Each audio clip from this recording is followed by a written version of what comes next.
what this world is coming to.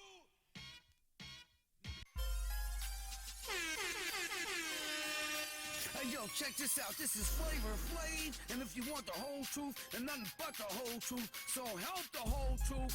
Hey, yo, you better listen to Dontae, baby. Dontae!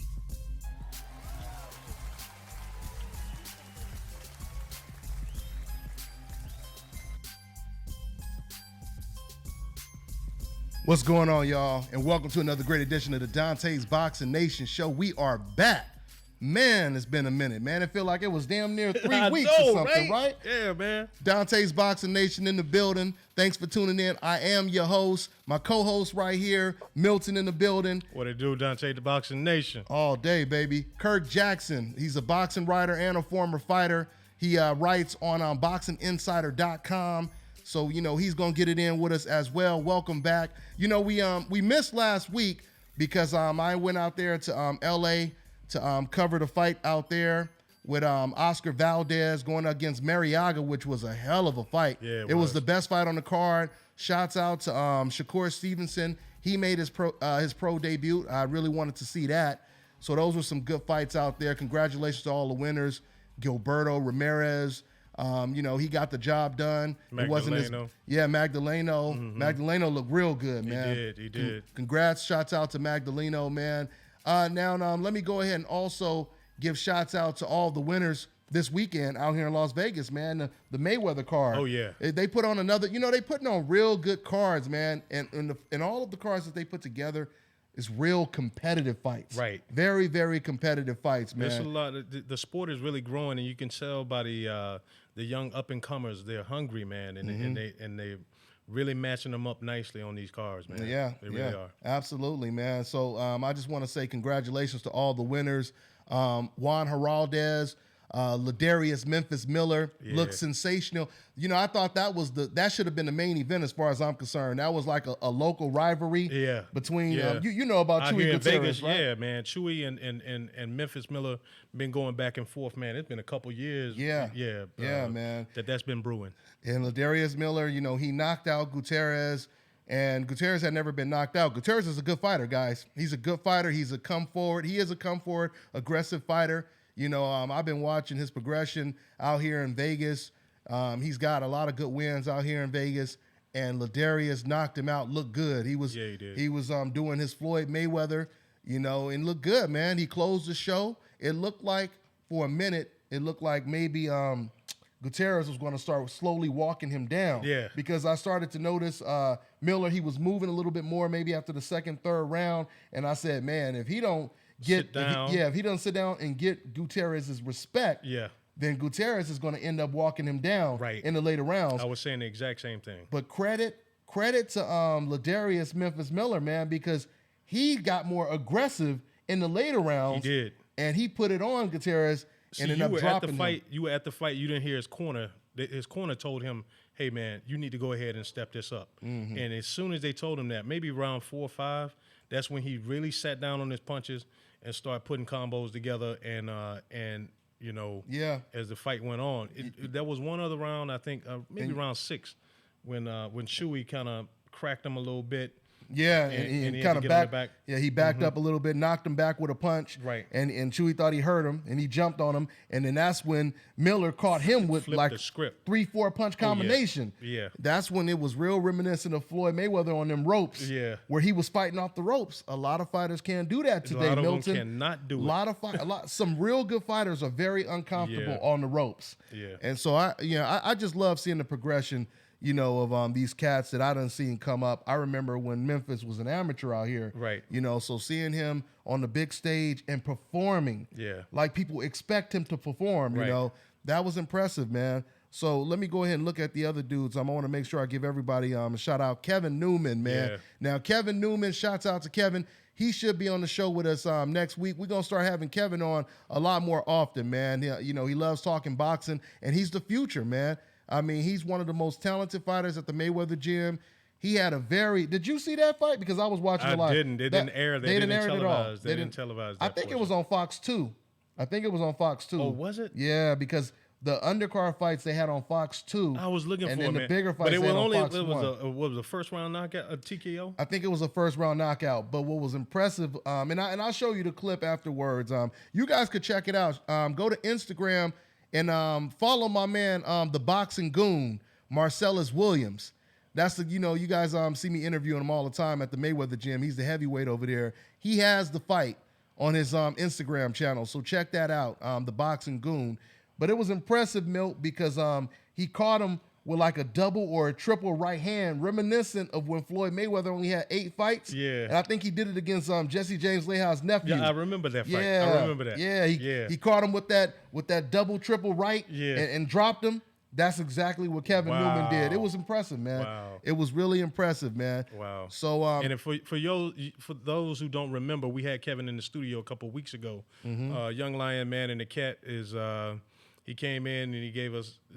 I was really impressed by his knowledge for one thing, and his level-headedness and his hunger. Yeah, man, stay hungry. Yeah, absolutely. And guys, I see I'm taking a peek at the chat room right now, and I see some of y'all talking about Anthony Joshua, Deontay Wilder. I see my man said Newman is a beast. I was born ready. Yes, sir. Yep. So and my man's Supreme General. Yep. Giving shouts out to Kevin Newman as well. Yeah, it's a couple cats in there, man. But anyway, we're gonna be talking about that Anthony Joshua as well. We gotta talk. Coming. That's gonna be the main thing we're gonna be talking about, guys. Yeah. And we're also gonna be talking about something that may be a preview of what's going to happen this weekend. We're going to talk about some breaking news. It's pretty damn ironic. Yeah. We're going to talk about that, so just stay tuned for that. So did we give shouts out to everybody? Oh, yeah, shouts out to Ronald Gavril, if I can pronounce that name right. Another TMT fighter. He got a knockout win this weekend as well. And I want to say keep your heads up to my man Tommy Hill. Keep your head up, man. He lost, man. He got stopped this past weekend. But just remember this, Tommy, Pacquiao got knocked out twice before he became pound for pound one of the best fighters in the world. So keep your head up on that one, man. And one last one before we go, man. The shocking one. The main one. The main event. Zambrano, man. Zambrano. What the hell? Got slept by Claudio Moreno. Moreno. Yeah. And Zambrano was supposed to be, he was undefeated. Yeah. He was undefeated, featherweight, looking real good. Looking real good. I actually missed the fight, Milt, because right after the fight before that, everybody go use the bathroom, whatever, walk around, whatever. You gonna catch a few interviews? Yeah, I walked outside. I was networking with some cats and everything. Soon as I walked outside, I swear it wasn't like 3 minutes. And all of a sudden, I see these people like coming out, storming out the room. I'm like, what's going on? Some dude just walked by. Oh, he got knocked out. You missed it. He got knocked out as soon as it started. I was like, what? Yeah. Yeah, I watched that one, man. I watched that one. Yeah. What did he catch him with? I don't even know what he caught him with. I believe it was a left hook. Was it a left hook? Yeah. At first, I couldn't tell if it was to the body, but he caught him. He caught him, and then he stumbled back. But the way he went down and the way he couldn't get up, he couldn't raise up. I'm thinking it was a body shot. Yeah. And I just could never get a good clear angle on it. But that left hook was something else. Man, that was some Mike Tyson type shit right there, where everybody make them jokes. You make them jokes, basically go to the refrigerator, go to the bathroom, and the fight is over, man. That's pretty much how that was, man. So once again, guys, we're going to be talking about a lot of stuff, and you guys can call in. We'll take some calls in a little bit, all right? But before we talk about Joshua Klitschko and what's next for him, Wilder, King Kong Ortiz, Tyson Fury, man. Joshua called out Tyson Fury, and Fury accepted the offer, but we're going to talk about that in a minute. But before we talk about that, since we have a big fight this weekend, Canelo versus Chavez, man, I want to talk about something, like I said, that's really ironic. Chavez already knocked out Alvarez. Tell him what you're talking about, man. Chavez has already knocked out Alvarez. What you talking about, man? Now this wouldn't be big news if it wasn't for, what we have this weekend, But just to go ahead and give you guys the full details, as you guys see on the screen right now, you see Chavez Sr. celebrating and everything. Omar Chavez, the brother of Chavez Jr., he knocked out Canelo Alvarez's brother, Ramon Gonzalez, Alvarez, my bad. Ramon Alvarez, he knocked him out in the second round, slapped him basically. And on top of that, Omar Chavez lost to this guy like 3 years ago. So this was a rematch, and Chavez actually got outpointed by Alvarez back then, right? And now he knocks him out a week before Chavez versus Alvarez. Yeah, man. Man, that's crazy, man. So I mean, is this an indication of something? I mean, this got to be some serious motivation for Chavez, right? You know it is. You know it's good for the family. You know he's gonna try to ride high on that momentum that his brother built up. But unfortunately, his brother's not gonna be entering the ring with him. It's sad to say. But this the thing, though, man. This is the thing. I have not seen, and from everything I've been reading, all the photos I've seen, the training that I've been watching, you know, Chavez Jr. really looks focused and dedicated this time, man. Oh, no doubt. The kid, I will say this, man, when he was on his way up, I was seeing some things that were impressive about him, man. And I think mentally he got broken down because everybody at every turn was telling them, you're not going to be good as your father, or you were always comparing him to his father. You know, I would want to get high too. I might want to smoke a blunt. You know what I'm saying? Every time I turn around. But Kurt, what do you think about it? Do you think that has any bearing on the fight coming up this weekend? I think if anything, it's going to raise Canelo's antennas, and he should be like, all right, well, my brother just got knocked out by a Chavez brother. I'm not going to make the same mistake. I'm not going to do the same. I'm not only am I going to fight for myself in this upcoming fight with Chavez Jr., but I'm going to win for my brother. I got you. And Dontae, you mentioned earlier that Alvarez, the Alvarez brother, he outpointed Chavez when they fought a few years back. So maybe he's gonna, the younger Alvarez, is gonna try and employ some kind of strategy like that as well. You know, he's gonna emphasize the point of boxing and trying to outpoint Chavez as opposed to going toe to toe, war to war, because that's what Chavez wants to do anyways, being the bigger man and being how he naturally fights. So. Yeah, I think if anything, it's going to raise Canelo's antennas even more, and he's going to be more focused. Yeah, and you know that's funny because Canelo is a real hothead, man. If you guys notice, you know, I mean, I've heard the stories of him loving to fight, you know, get into fights when he was a kid. We seen what he did to my man, the little bantamweight that he beat the shit out of. I forgot his name. Who was the little dude he beat up? Just recently? No. Okay. The dude who sued him. Okay. I forget his. I can't remember. Kirk, you remember his name? Y'all tell me in the chat room if y'all remember the little small guy that. I don't remember his name, but I remember he beat the hell out of him. Yeah, he beat the hell out of him. Dude had pictures, and you know if you guys remember in the comment section, you guys go ahead and let me know. But yeah, Canelo beat up somebody. But anyway, the guy likes to fight, and not only that, but you could see. And we're going to talk about Face Off because I missed it, but now I have to watch it after this. But yeah, man. Every time Chavez said something, Canelo would come back and be like, oh, yeah, he keeps saying this stuff when I'm not standing in front of him, but he won't say it in front of my face. You know, saying stuff like that. You could just tell. So the point I'm trying to make is I know he took that personal. When his brother got knocked out, he took that extremely personal. You best believe so it. This might, who knows? This might be more motivation for Canelo than even Chavez Jr. Man, who knows, man? He definitely took it personal because it was already personal. I could tell during the face-off that they had real personal animus. You know, it looked like if Canelo could reach across that table and slap the taste out of Chavez Jr.'s mouth, he would have done it. If nobody had said, you know, nobody probably would have intervened. He looked hot, man. He looked hotter than fish grease. I'm serious, bro. That don't surprise me. He was hot. Tell him, Kurt. Yeah, it don't surprise me at all, man. But see, like I said, man. Canelo, go ahead. I'm sorry. I was going to say Canelo should be mindful, though, to keep his anger in check and don't let that work against him. Don't let his pride get in the way of winning the fight. Yeah, because that's Chavez's best chance. If Chavez can turn this into an ugly brawl, right, and just take Canelo out of character, then yeah, he's gonna have Chavez gonna have a better chance in this fight. But you know, if Canelo start getting on this Floyd Mayweather, poking his bottom lip out like he was doing against Floyd and doing the shoulder roll, even though they claim they didn't get none of that from Floyd, you know, let them tell it. They got it from some old ass uncle, like, you know, 20 years ago, Right. you know, because I interviewed him and they said, oh, no, it didn't come from Mayweather. It came from this guy, you know, like 30 years ago named Caesar Polio or some shit like that. They said something like that, you know. But man. we gonna see see, I'm about to say it right now. We're gonna see Canelo on his best Floyd, you know, impersonation. We're gonna see him doing his shoulder roll. And you know, I think he's going to look good in this fight. I think he will, He too. has the right opponent to look good. The only question is, did he underestimate the size of Canelo moving all the way up to 164?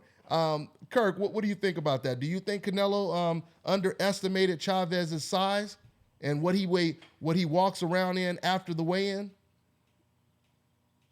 I think so. I mean, I think so because you'll never know how you react to someone bigger in an actual fight. I mean, you can simulate the action in sparring, but when you actually get in the ring and the dude is like 20 pounds bigger than you, and being Canelo, you're used to being the bigger guy, beating up on, you know, 130 pounders and Right. you know, junior welterweights and things of that nature. When you're actually fighting a cruiserweight this time, it can be different. Yeah, So he definitely has to be cautious and mindful of that.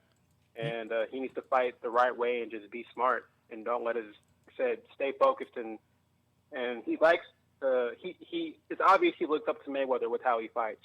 Oh, no so you might doubt. want to just borrow something from the Mayweather, you know, playbook and just be composed and be smart. Yeah, no doubt about it. No doubt about it. That was a huge. The weight issue was. It seemed like the main point of contention during face-off last night. They discussed that weight issue. You know, Chavez Jr. accusing him of draining fighters, going all the way down to 154. He said that? Oh yeah, he Oh, was. so it really. Oh, I know that really pissed off Canelo. I'm telling you, Canelo looked like he wanted to knock the living cowboy shit out of him last night, man. I'm not lying. He looked all business.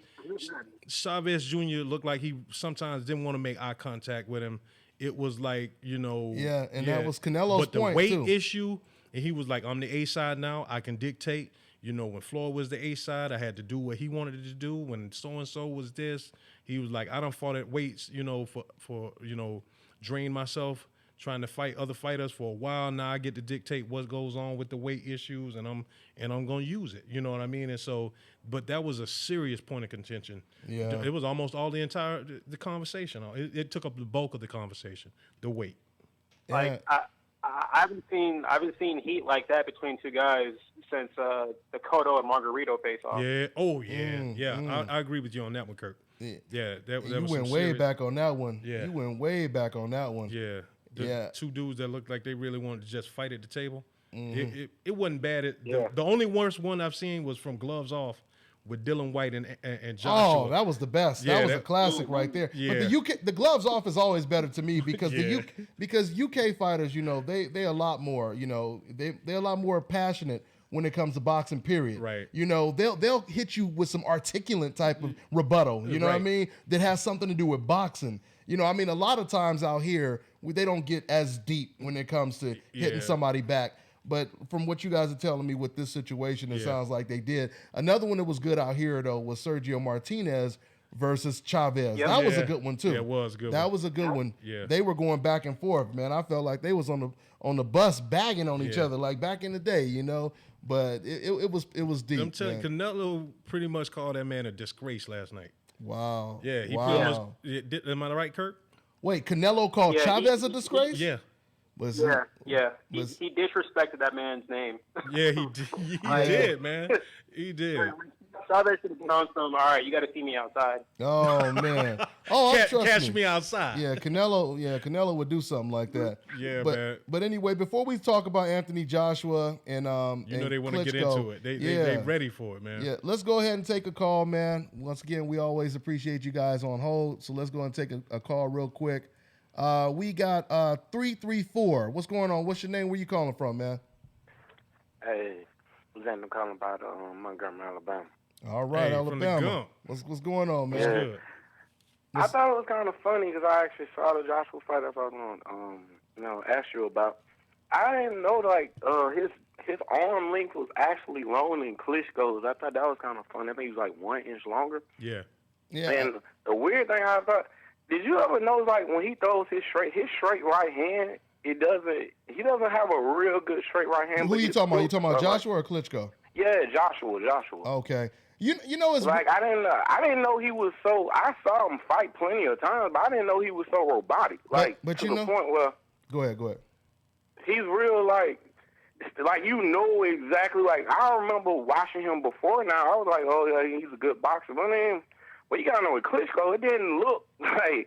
Yeah. I'm like, dude, I honestly believe Anthony like Wilder should be just like ready to jump in there with him. I'm like, dude, if you let if Wilder be able to hit him with right hands, he gonna knock his ass clean out. Yeah. Like I thought he was a better boxer than that. Like really. Like I was really convinced he was a far better boxer than that. He was getting hit with just clean right hands. Mm-hmm. I thought even from Klitschko, he's just a little older now. He didn't let go of the right hand. It's like I think he gave him a little more respect than what he really should have. Mm-hmm. But I'll tell you this, Klitschko been hitting people with that 1-2 combination, with that right hand straight down the pipe for the past 20 years. Yeah. But see, so I mean, he knows the timing and distance on it, so that's why he was able to catch Joshua clean.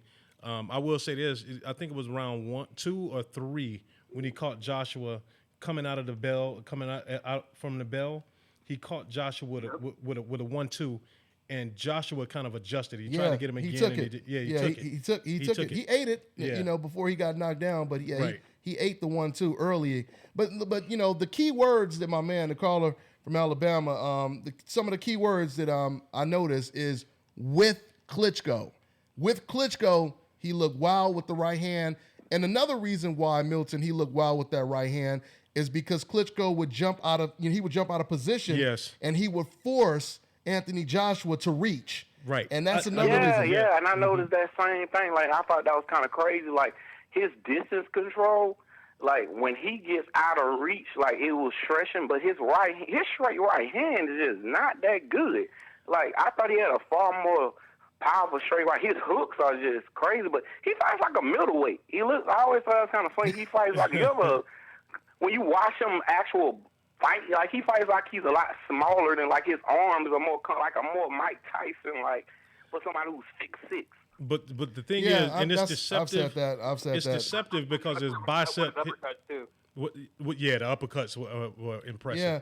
Like I thought that was kind of weird. But the only real problem I really see, because I would love to see him and Wilder is from Alabama, and I go all his fights when he had him up in Birmingham. For sure. But he doesn't have a Wilder right, jab isn't the greatest. Now, Klitschko, he didn't really use his jab. That was a great fight, and I have much respect for both of them. I love the fight. Appreciate you saying that. Both of them got about the canvas, and they showed tremendous heart. But I don't know. I just thought Joshua was a little bit better than that. Like he's very methodical. You could just clearly see what he was doing, and he got so incredibly gassed.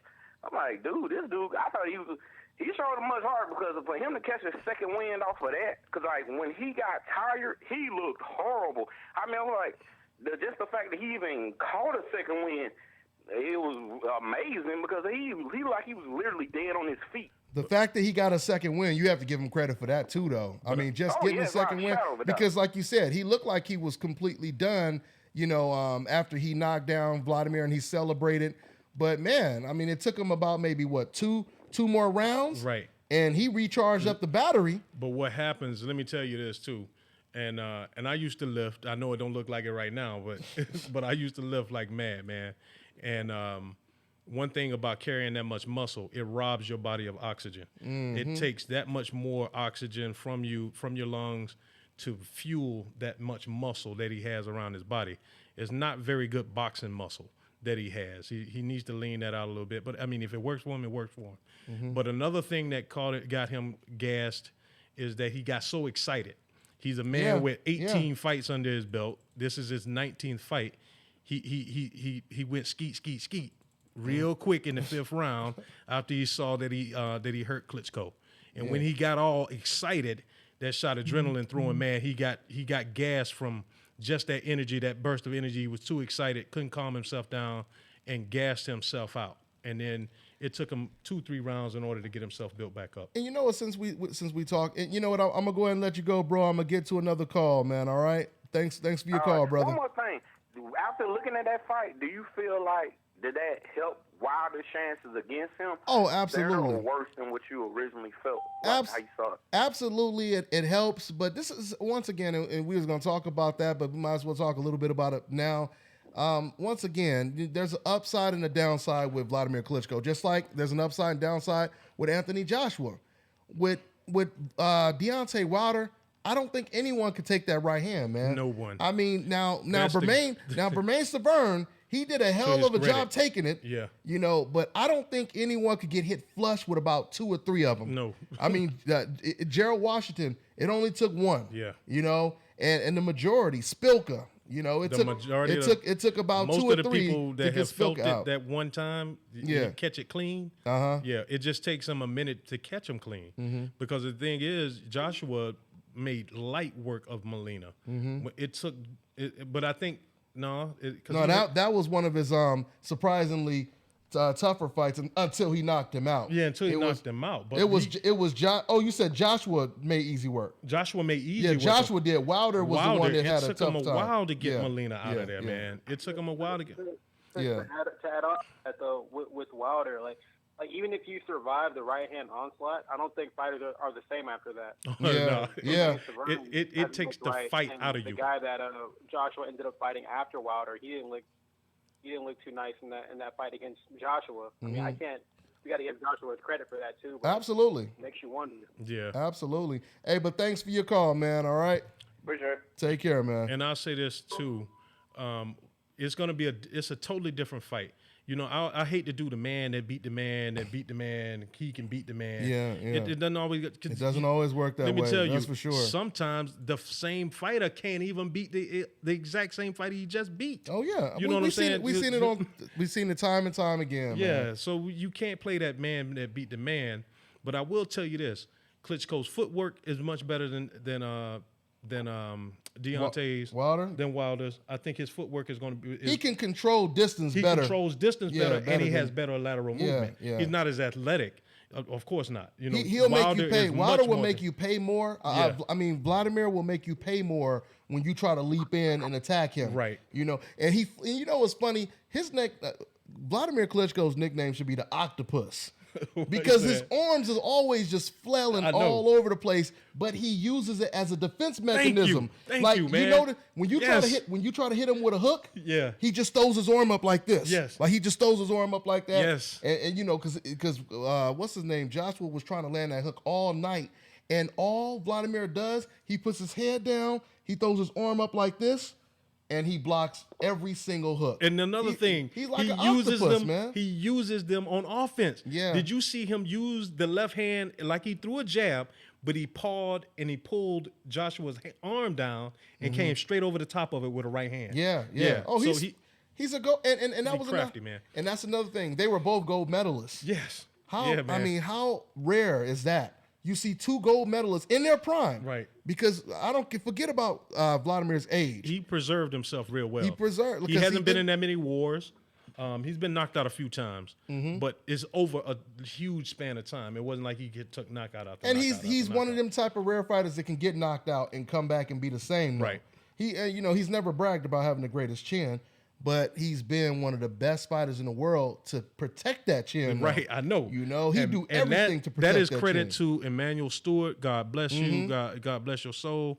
And it looked like he took some of Manny in the ring with him last night.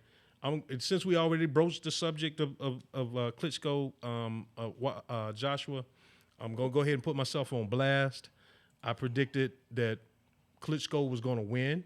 I said I would be happy. Yes, I did. I said I would be happy if Joshua wins the fight. I texted you right before. I said I'd be pleasantly surprised and happy if Joshua pulls it off. But I did not think that he could go the distance with the old wily vet. I thought he was going to take him past round 6, 7, and just drown him out there. I didn't think he was going to knock him out, but I thought that he was going to go out there and jab the shit out of him and circle him and frustrate him and just make him mad because the kid only had like 19 fights in him. You know what I mean? So I didn't think that it was going to be I just knew it was not going to be easy for Anthony Joshua. If he didn't catch him early, which I didn't think he would because Klitschko knows how to protect that chin now a little bit better. I got to give Joshua credit on that too, catching him in the 5th. And And the go ahead. And I will say, you know, I admit that I was wrong, but I don't never pick a fight based off of how I feel about a fighter. I like Anthony Joshua a lot, but I just thought that Klitschko was going to prevail because of the ring experience. Yeah, and there's nothing wrong with that because the closer we got to the fight, the more money came in on Vladimir Klitschko. A lot of professional boxers were picking Vladimir too. Gerald Washington, you know, he picked Vladimir Klitschko. A lot of people did, and it was a competitive fight. But this is something else too, and we're about to take another call, guys. So just hold tight. But Milton, you notice how so many people, they keep talking as if there's this huge asterisk next to the win when it comes to Joshua, because you keep hearing so many people say, "Oh, but Vladimir, he would have won. He could have won. Man. He was, but Vladimir was winning this and this and this and all that." But when you get knocked out, and this is the funny thing, this is the reason why people supposedly love the character Rocky Balboa. When did he have a decisive win in the movies? You know what I'm saying? Never. I mean, they like this man's character so much. Boxing Hall of Fame actually gave this man an award. I know, right? You know, because of his character, right? Right. So my point is, of course, once again, the coincidentalist is always going to be relevant when we're talking on this show. Of course. But yeah, when you're on that coincidental list, you can't have no rock'em, sock'em, get knocked down, get back up. That's supposed to be drama, blood, sweat, and tears, the type of stuff that you guys claim you love. Right. But, you know, when it's Anthony Joshua, oh, but it was too close. Oh, but he got knocked down. Oh, but look at his eye. It was bruised. That's what y'all supposed to love. You know, let you tell it, right? So, you know, that's pretty much what, I mean, when you knock somebody out, and not, once again, you have to give the man credit for getting a second win. Yes. Showing that he wanted it Let me tell you, more than Vladimir Klitschko did. Let me tell you, to take that right hand from Klitschko, I was just talking to somebody recently, man, a little while ago, and talking about that's that same right hand he caught Pulev with. Do you remember he caught Pulev? Yeah. You remember what happened to Pulev? Yeah. Pulev, I think he's still getting up off the mat. Yeah. Let me Comatose. tell you, comatose. But he's back in the mix. I give it to Pulev. But I'm here to tell you, man, that right hand, that steel hammer, has been laying cats out for the past 10, 15 years, man. And for Joshua to get up off the mat, that showed heart. Man, he had his heart tested. Ain't never been tested like that. Yeah. And he passed. Yeah. And he passed. And then not only did he pass, he aced the test in the 11th round, man. Yeah. And credit. And to add to your guys' point, this wasn't some washed up old flabby. Thank you. Right? You beat me to the punch, Kirk. That's what I was about to say. Go ahead, man. Yeah, I mean, we can't always go by what the age indicates. I mean, he's 41, I believe, but he looked like he was 31 years old. I mean, he looked great. Speaking, so even more credit to be given to Joshua for taking on. Obviously, it's not the prime Klitschko, but he was not too far from it. That's the best. Years. That was one. Matter of fact, not only are we saying that was like one of the best Klitschko we've seen in years, but even Vladimir Klitschko said it. Matter of fact, let me go ahead and quote exactly what Vladimir had to say. He said AJ did. He said, what did he say? He said AJ did a good job. He was trying, was focused. And even he went down. He got up, came back. He managed to see my left hook and block it. So he was well prepared. I didn't have an off night. I was in tremendous shape. All respect to Joshua. Man. You heard that right there? Yeah. He said, I didn't have an off night. He said, I was in tremendous shape. So let me tell you, that's the best Klitschko I have seen, man. I think that's the most complete fight I've seen Klitschko fight in his entire career. You know, I know Royce said it, and a lot of people was taking it as hyperbole, but I'm telling you, that was Klitschko at his best last night, and Anthony Joshua beat him. The young kid, and one thing Joshua said that I noticed myself was that he was improving throughout the fight and making adjustments throughout the fight. You could see him thinking. Even in the 11th round, when he hit him with that uppercut, man, that uppercut, man. Let me tell you, he opened the round up and he caught him with a right hand. Yeah. And that loosened him up. Yeah. And Klitschko, I think it took a minute to get his feet underneath him. He once he got himself kind of established again, Joshua comes with that uppercut there was no recovering from that. I don't think he could have made it out of the round from that. Yeah. I know some people were saying that it might have been a premature stoppage, but the thing is, I don't think the ref After have watched him. After what, 3 knockdowns? Yeah, well, it was two in that round. Okay. But it was almost. And the way he just collapsed, like Yeah, in he was leaning second, on the ropes. In the second knockdown, he just Oh, collapsed. yeah. He like, oh fuck this. Yeah. He just- you know what I'm saying? He said, this motherfucker won't get off me. And credit to Joshua once again, because one thing he did was he refused to take the clinch, for an answer, basically. You know what I mean? Yeah. That's where that uppercut came in hand. Right. No one had ever did that before. Usually when Klitschko gets close to you, he smothers you. Yes. Once again, them octopus arms, Yes. wrap around you and Yep. you can't do nothing. And Anthony Joshua, he refused to take no for an answer. And that's when he kept throwing that uppercut. Yep. And he landed a perfect animated uppercut. No, right?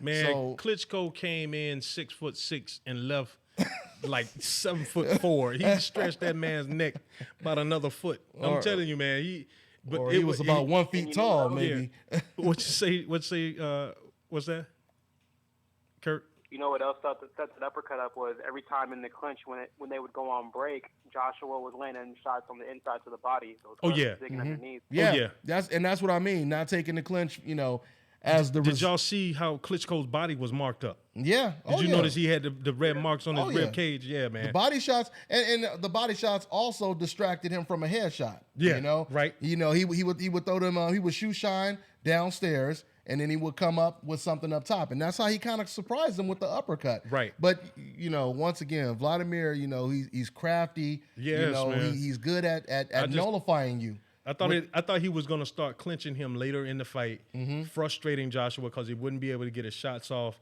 and then jab and then clinch, jab, clinch, because he's known for that clinch. Man. Oh yeah, of course. And like you said, Emmanuel Stewart taught him that. Yeah, man. he did, man. He taught him how to survive. He taught him how to protect that chin. Yeah, use his height and it use worked. That reach. But one thing also, my last point, Joshua. One thing that showed me he learned throughout the fight. In the 5th round, he gassed himself. In the 11th, he paced himself. He paced himself to that. Even when he caught him with that first right hand and he wobbled him, he didn't jump on him. And then HBO was like, man, he had this man hurt. He might regret that. And then that uppercut came.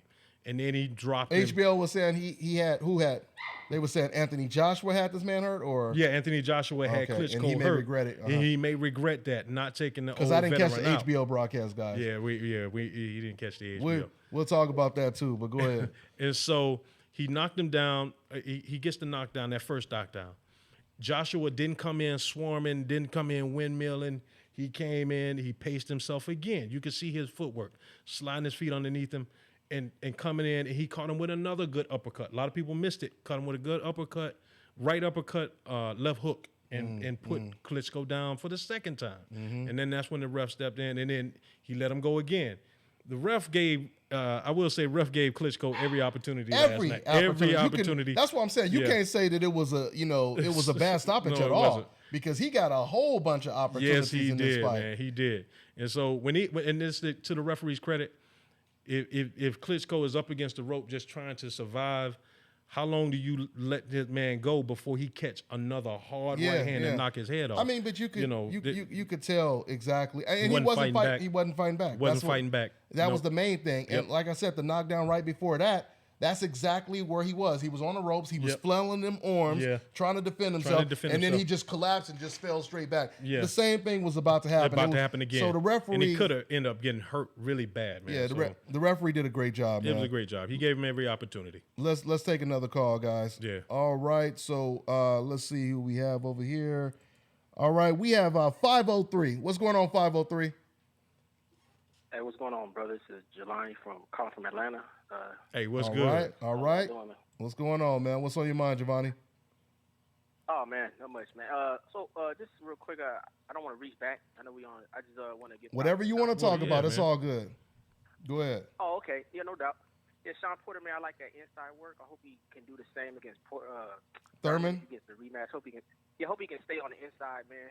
Make that a main part of his strategy and try to, maybe get the win. I also want to hear Milt, Kurt, y'all critique of that fight, because I think one of y'all wasn't there when Kenny Porter was on last, and we didn't hear y'all's breakdown. It was you, huh? You weren't here, I right, wasn't. Milt? I wasn't here. Yeah, go ahead, Milt. You can start that one off. Yeah, and I went to the gym and I watched Sean Media workout. doing his media workout. And one thing I noticed, and one thing that they stressed, is that they were going to be, and I kind of saw Sean doing it a little bit. He used the jab. He actually tried to set it up, but when the jab wasn't working, he went back. He fell into old habits, and he just rushed in, and he bum rushed him. Well, I think his jab is to get him closer to getting just on to the get inside, it closer. That's all he did. That's all he Yeah. used it for. Is a rangefinder to get himself to work himself into the inside. Yeah. He's not using it necessarily as a weapon like some other fighters would. And he used that jab to get in closer. They said that they were going to be working on defense. I saw a little bit of it, but one thing I did notice is that they were talking about using body shots a lot more. And I noticed that he, I'll tell you this, the headbutts, a lot of people made a lot of the headbutts. The headbutts were bad, but I think the headbutts. They weren't intentional. They weren't. They weren't. And he wasn't trying to be dirty. He used the headbutts frustrated Berto, but the body work is what broke him down. I think that's what made him. That is one thing that just made him like, hey man, I might have been in here a little bit too long, in the ring fighting. This may be it, and I mean we might need to pour out a little liquor for Berto's career. But the fight played out. But the fight, and this doesn't happen too often. When the fight plays out almost exactly the way we all expected it, almost blow for blow, round for round, it played out exactly how we thought it would play out. I wasn't here when Kenny was on, but Dontae and I had spoken on this, on several occasions, man, because I had went and got the footage for the media day workout. And when we were talking about it, one of the things I was saying was he's just going to go in and maul him. Yeah. He was going to maul him. I don't think Berto going to be able to keep him off of him. That's a key word, maul. Yeah. He wasn't able to keep Ghost Guerrero off of him. Ghost Guerrero, I think, did a worse job with the headbutts. Because the thing was, that's his eyes were all puffy. That wasn't because it was Ghost having his head. Oh, and he was purposely trying to make it a super ugly fight. Yes, he was. Robert was. Yes, he was. Yeah, no doubt about it. And so that's the Berto fight with Mayweather was supposed to happen, but Guerrero ended up winning. So that wasn't, and that's what set him up for the Floyd Mayweather fight. And we all know how that went down. But Guerrero, I think, used his head more purposely than Sean Porter did. Sean Porter, he's coming in, they're gonna clash. So it's a couple fighters, B-Hop. It's like, hey, my head is coming, either you're gonna move out of the way of it or you're gonna get hit by it. Evander Holyfield, if my head is coming, what's coming behind it, either you're gonna move out of the way or you finna get headbutted. And it's not that it's intentional, it's that I'm coming straight forward. Either you're gonna move out of the way or you're not. And that's what happened with the fight, man. I think Berto, but this is the thing. I don't even know if the Thurman fight is going to happen. I hope it happens. But when I was listening to Thurman, he didn't sound like he was rushing to do another Porter fight. No, I don't think he's rushing to do another Porter fight. Thurman got some pretty tough options, man. I know, he got some. I mean, he don't really have a whole lot of easy fights right now. No, he doesn't. You got Peterson. You got Peterson who's his mandatory. Lamont Peterson. Yep. And now you have Porter as his mandatory. Right. You have the winner of Errol Spence versus Kell Brook. Right. All of those are tough fights. It's tough fights. All of those are tough fights. So I see some step aside money coming in. Somebody about to get paid. Yeah, somebody gonna get paid to step aside. That's how I see it. I don't think he'll take the Porter fight. I think that is more money in him fighting probably another opponent. But then that was almost a fight of the year type candidate. When they fought before. Hey, Kirk, what do you think before we take another call, man? If you had to put some money on it, man, does he fight the winner of Spence Brook next? Does he fight Peterson next? Or does he fight Porter next? Or somebody else? Where's your money? I think he gets Peterson next. I think so, too. That's me. That's what I think, too. Yep. And that would be the smart thing. As a fan, I would like to see him in Errol Spence. Oh, of course. That's whatever. Yeah. That's what everybody wants. Which would never happen. Yeah. But it's going to happen eventually. Yeah. What's that? No, I'm saying it's going to happen eventually. I just don't know when, but it's going to happen eventually because Errol Errol and I think, me personally, I believe Errol and Al Heyman, they're going to both pressure Thurman to take the fight eventually, but because if Errol Spence, real quick, Milton, if Errol Spence goes to Kell Brook's backyard and knocks him out in his own backyard in impressive fashion, right, his stock goes way up. It does, man. I mean, he already has 6 million people watch him knock out Bundu. Right. Now you go over to the UK and knock out Kell Brook. Oh, man. It's going to be hard. It's starting to remind me of Thomas Hearns versus Sugar Ray Leonard. Yeah, Thomas Hearns calling him out for so long. Sugar Ray Leonard used to say, "Oh man, don't nobody care about that fight. I don't need to fight him." Right. And he's same type of stuff you hear today. Sugar Ray Leonard used to say that about Hearns. Right. But Hearns kept winning. He kept winning, and then it got to the point where he had to fight him. This situation may be similar. And Keith is smart. He's a student of the game. You can tell with how he conducts himself with interviews. So I think in the back of his mind, he knows, this fight's going to happen, but let's let it simmer a little bit. Let's let it build up a little bit. Oh yeah. The same thing I think kind of with the Canelo and Golovkin situation. I think so. I did want to really quick give Sean Porter some props for his fight.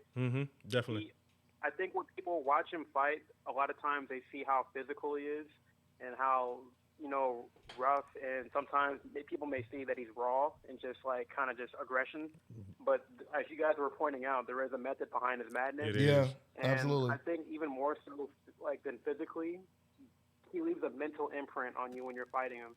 As a fighter, you're like, damn. I can't get this man off of me. Damn, I can't breathe. Like, damn, right. His head's in my face. You got to worry about everything, shoulders, roughing you up, manhandling you. And even if you are to fight him and you have more skill, then if you can manage to beat him, it's not a fun fight you look forward to. Yeah.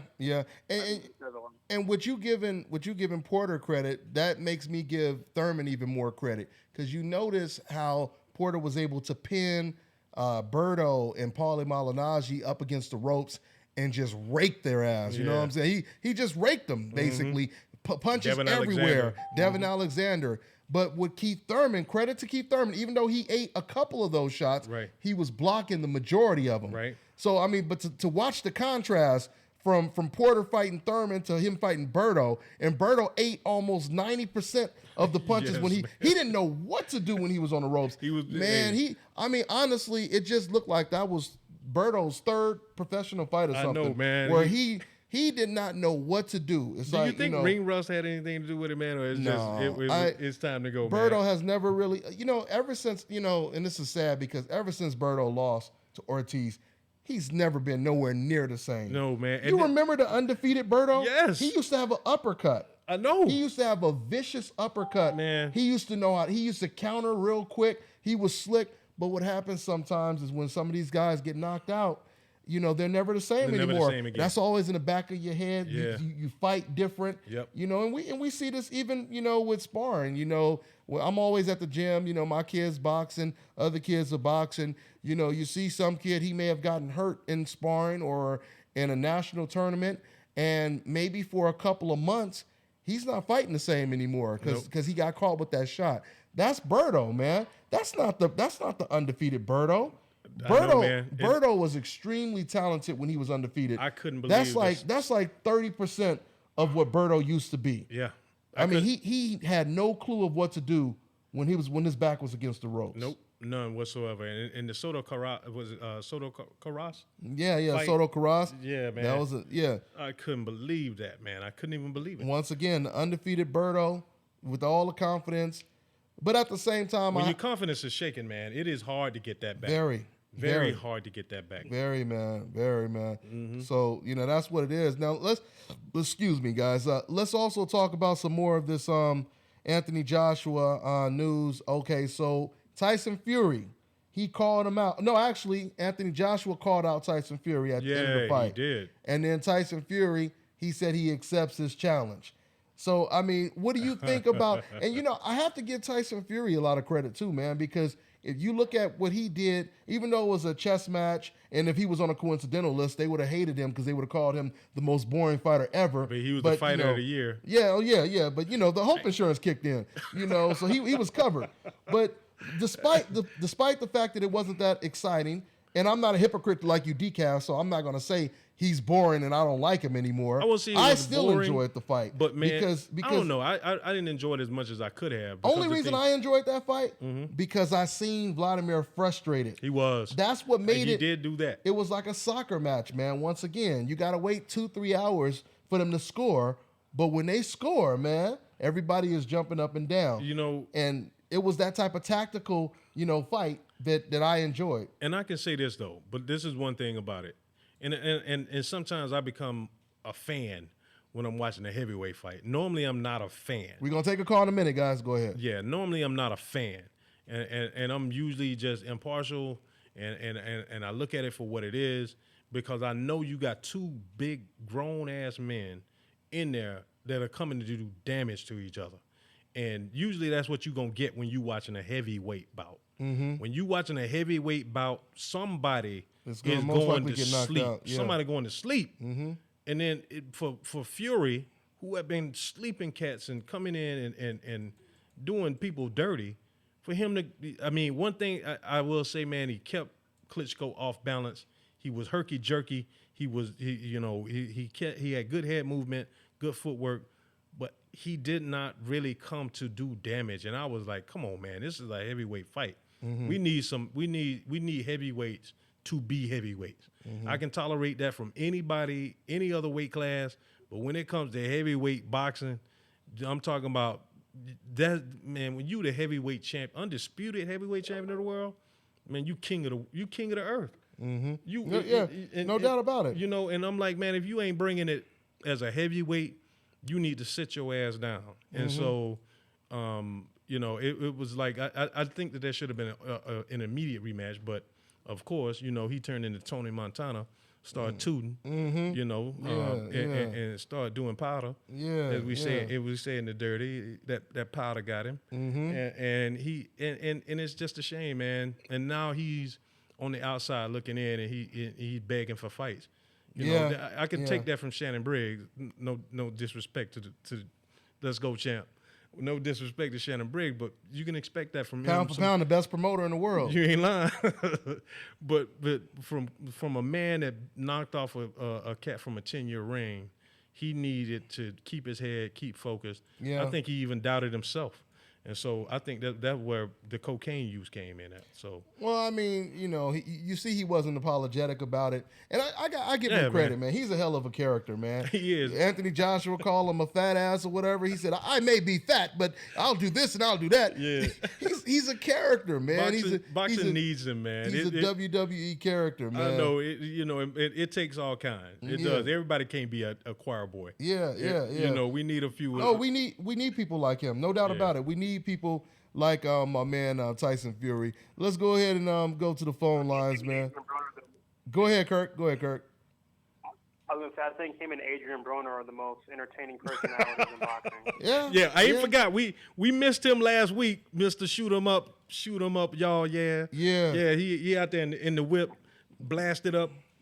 We gonna get into it. But see, there's a lot. Once again, there's a lot of real cool UK characters though too.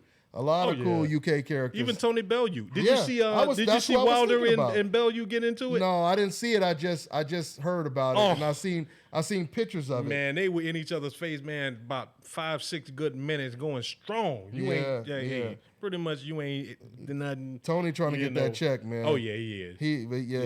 He better stay away from Wilder though, man. But Wilder came in. Bellew was doing an interview, or Bellew as they call him in the UK. He doing the interview, and then all you hear in the distance, bomb squad. And they all looking around like, what the hell is going on? And then Bellew was like, we don't need no squad. We don't need no squad. So then they got into it, man. They going at it back and forth. They was doing their game banging thing. Yeah, they were doing their game banging thing. What set you claim? Yeah, he came in there, throwing up gang signs.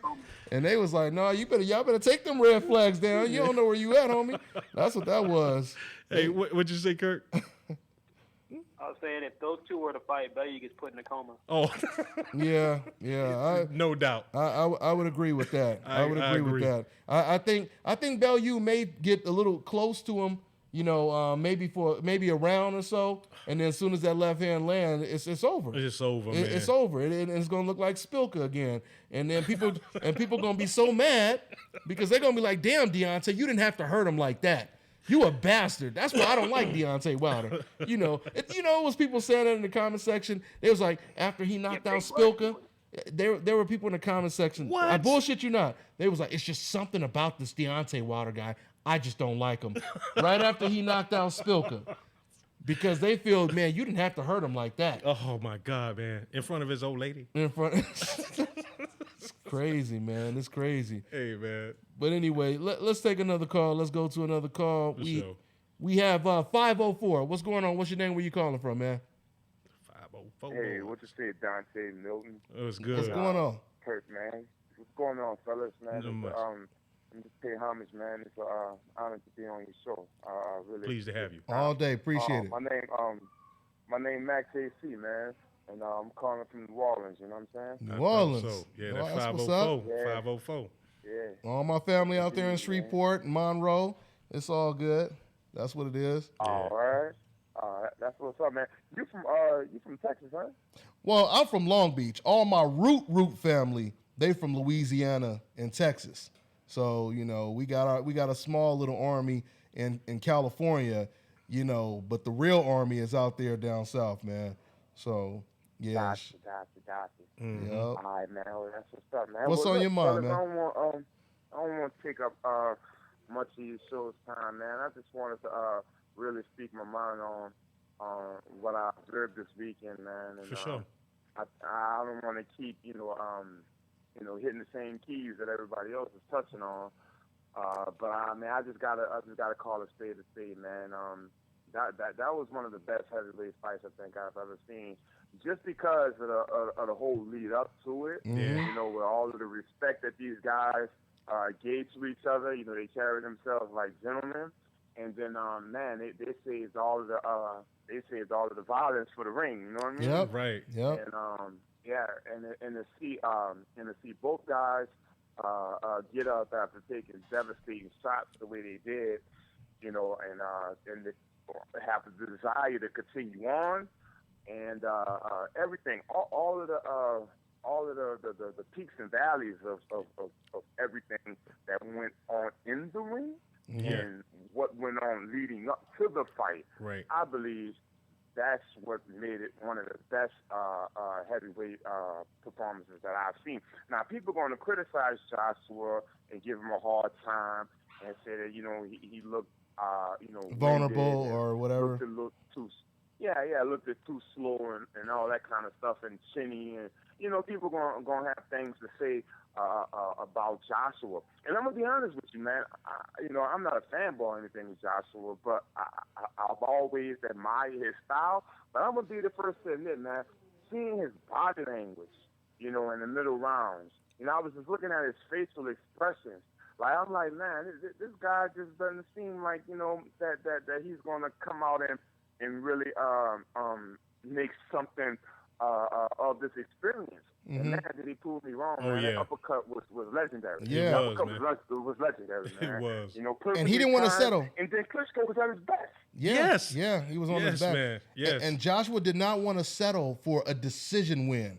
He wanted to knock Klitschko out. You could tell he wanted to knock him out. So, yeah, Exactly. man. Exactly. You got to give Exactly. And the opportunity was there for him, and he took advantage of it, man. And that shows champion poise and generalship. You know what I mean? Mm-hmm. For sure. So I have the utmost respect for both fighters, man. Both guys are really showed us something. And let me say these last two things, fellas. I just wanted to piggyback off of this whole Tyson Fury thing that everybody's in the uproar about, and I think that's what's taken away a lot of the lore of the luster of the fight. Is because when Joshua came out and said what he said about Tyson and calling Tyson out. People got to think, man. Anthony Joshua is he's a businessman too. You know what I mean? Oh, for sure. It makes perfect business sense to try to motivate his UK his UK brethren, Right. back into the, to the forefront. And I believe that was just a UK thing. And then Joshua just did that for clickbait to get all of the 9,000 people that's in the UK paying attention. Of course. Also to Tyson Fury. So it was a smart move. It was really smart move by Anthony Joshua to even bring up that attention to Tyson Fury at that moment in time. And it was also very wise to not call out Wilder and have Wilder come in the ring and kind of steal the show, because Wilder was gonna come in there at the damn fool. He was gonna come in there with the Bomb Squad and he was gonna maybe try to take something away from Anthony Joshua's moment. But believe me, man, that's the fight that's gotta happen, man. I mean, period, point blank. Hey, Walter, listen, did you see the HBO version of it? Interview with Max Kellerman after the fight, because Max interviewed him too. You asking me, Lou? Huh? Yeah, he's asking you. Yeah. He interviewed Anthony Joshua, and he asked him, "Hey, did you want to give a shout out or say anything to the American fans?" And at first he was like, "Hey, what's up?" He gave a shout out to Shannon Briggs initially, and he said, "Let's go, champ." He's like, "Number of respect," but then Max Kellerman asked him, "Hey, a lot of the one fight that is on a lot of Americans' minds is Deontay Wilder. Do you want that fight?" He's like, "Of course." He was like, "I want that fight." He was like, "Whenever they put it on," he was like, "If it's next, I'll take that next. But of course, that's a fight that I would like to have." So it's like he was asked about it on the HBO side. They didn't ask him on the Showtime side, and he said yes. He'd more. And you know what? It makes sense to touch on it on the HBO front, because Max Kellerman is going to be the one to ask. You know what I'm saying? Yeah. And Max Kellerman is going to. He's going to use that as leverage to talk about for the rest of this week on Fight Game. First Take. So Max Kellerman, he's going to get his promoter on, and he's going to bring a lot of attention to the fact that that's the fight that needs to happen. But fellas, I mean, I think it's a lot more complicated than most definitely we all like to imagine it to be. It is. Because what Wilder's doing is very intelligent as well. The squeaking wheel gets the grease. Yes. You know what I'm saying? He's around trying to build a bigger buzz. Right. So that fight, when it does happen, right, it can be the showstopper. But he's ready. The real true king. But you know what I'm saying? When that time arrives, you know what I'm saying? But at the same time, Parker is he's the figure in this puzzle that's making everything so much more complicated. Yeah, he the fly in the ointment.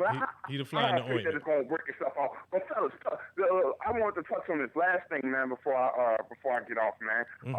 Dontae, you brought up about the Chavez and the Canelo Alvarez fight this weekend. Let me say this. Let me go on the way and say this. I like Chavez Jr. I like Chavez Jr. more so than a lot of people, dislike him. You know what I mean? Right. But one thing I'm gonna say is this, man. I've always been taught that when you chase two rabbits, you come up with none. You know what I mean? and by this man having to lose all of this weight to come down and focus with a new trainer to prepare against an elite fighter like Canelo Alvarez, I think Chavez is just in over his head in this fight coming up. And to be honest with you, man, I think Canelo Alvarez is going to be very, very prepared. He has his team that's always been in his corner. He's just focused on his fight. He's focused on getting strong. He's focused on making sure that he goes out and delivers another stellar performance. And I just see that happening, man. I just see Canelo knocking out Chavez Jr. And I see it happening in devastating fashion like the Metcalf fight. You know what I mean? I hear you.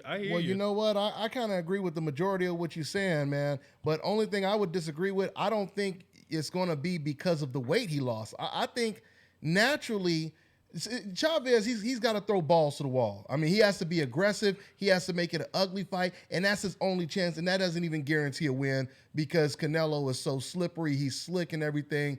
But the whole thing to me is, if Chavez can just come forward the whole night and make Canelo uncomfortable, because I don't think that Canelo is comfortable, in a war. I really don't. I always go back to the Kirkland fight. You know, people always look at the knockout, but they don't look at what happened before the knockout, before all the knockdowns where Kirkland was falling on the ground. In that first round, Kirkland pushed Canelo to the ropes. And the first thing, and Canelo, all Canelo did was he tried to block. You can see he thought about trying to counter, but once he realized it was too dangerous, he just tied him up, which nothing is wrong with that. Nothing is wrong with that. But to me, that suggested he's not comfortable fighting on the inside or off the ropes, like we talked about early in the show when I said credit to Memphis Miller. Memphis was able to fight off the ropes against Chewy Gutierrez, right? So that's Chavez's only chance, but I think he's too slow. He's too flat-footed.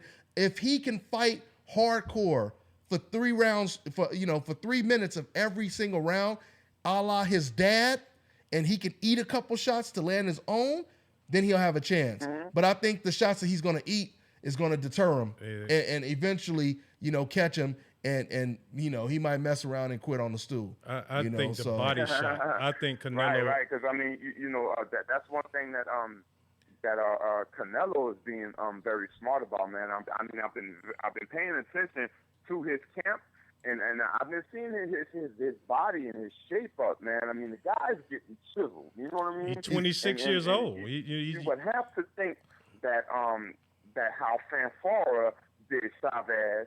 You know what I mean? That Canelo's like, man, he ain't seen nothing yet. I'm going to hit him with the same power, if more than what Fanfara hit him with. But I'm going to be fast and moving, too. But like you say, Dontae, man, I agree with you 110%, man. If Chavez make it a Mexican-style fight and come in, you know what I mean, and put that pressure on him like his father did back in the good old days, then hey, man, it's going to be a great fight. And you can already see how this is turning out. You know what I mean? Oscar De La Hoya's playing chess. He's going to try to milk this thing for all this worth. But at the end of the day, I think it's going to be a great fight. But come on, man, Canelo Alvarez, he gets a bad rep,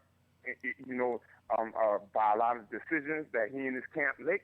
But I think this is a perfectly timed fight. This is a great fight, bro. Well, hey, man, I got to let you go, man. I got to get to another call. But, hey, man, real good talk, all right? Call back, all right, man? Hey, real good. Dontae, man. Hey, man, much love, man. Thank you. Much love. All right, brother. Take care, man. So that was a whole lot right there. Yeah, it was. I mean, but it was good stuff. Oh, it was real good stuff. And I'll say this, man. One thing I'll say, Chavez at one point, I think he was a vicious body puncher.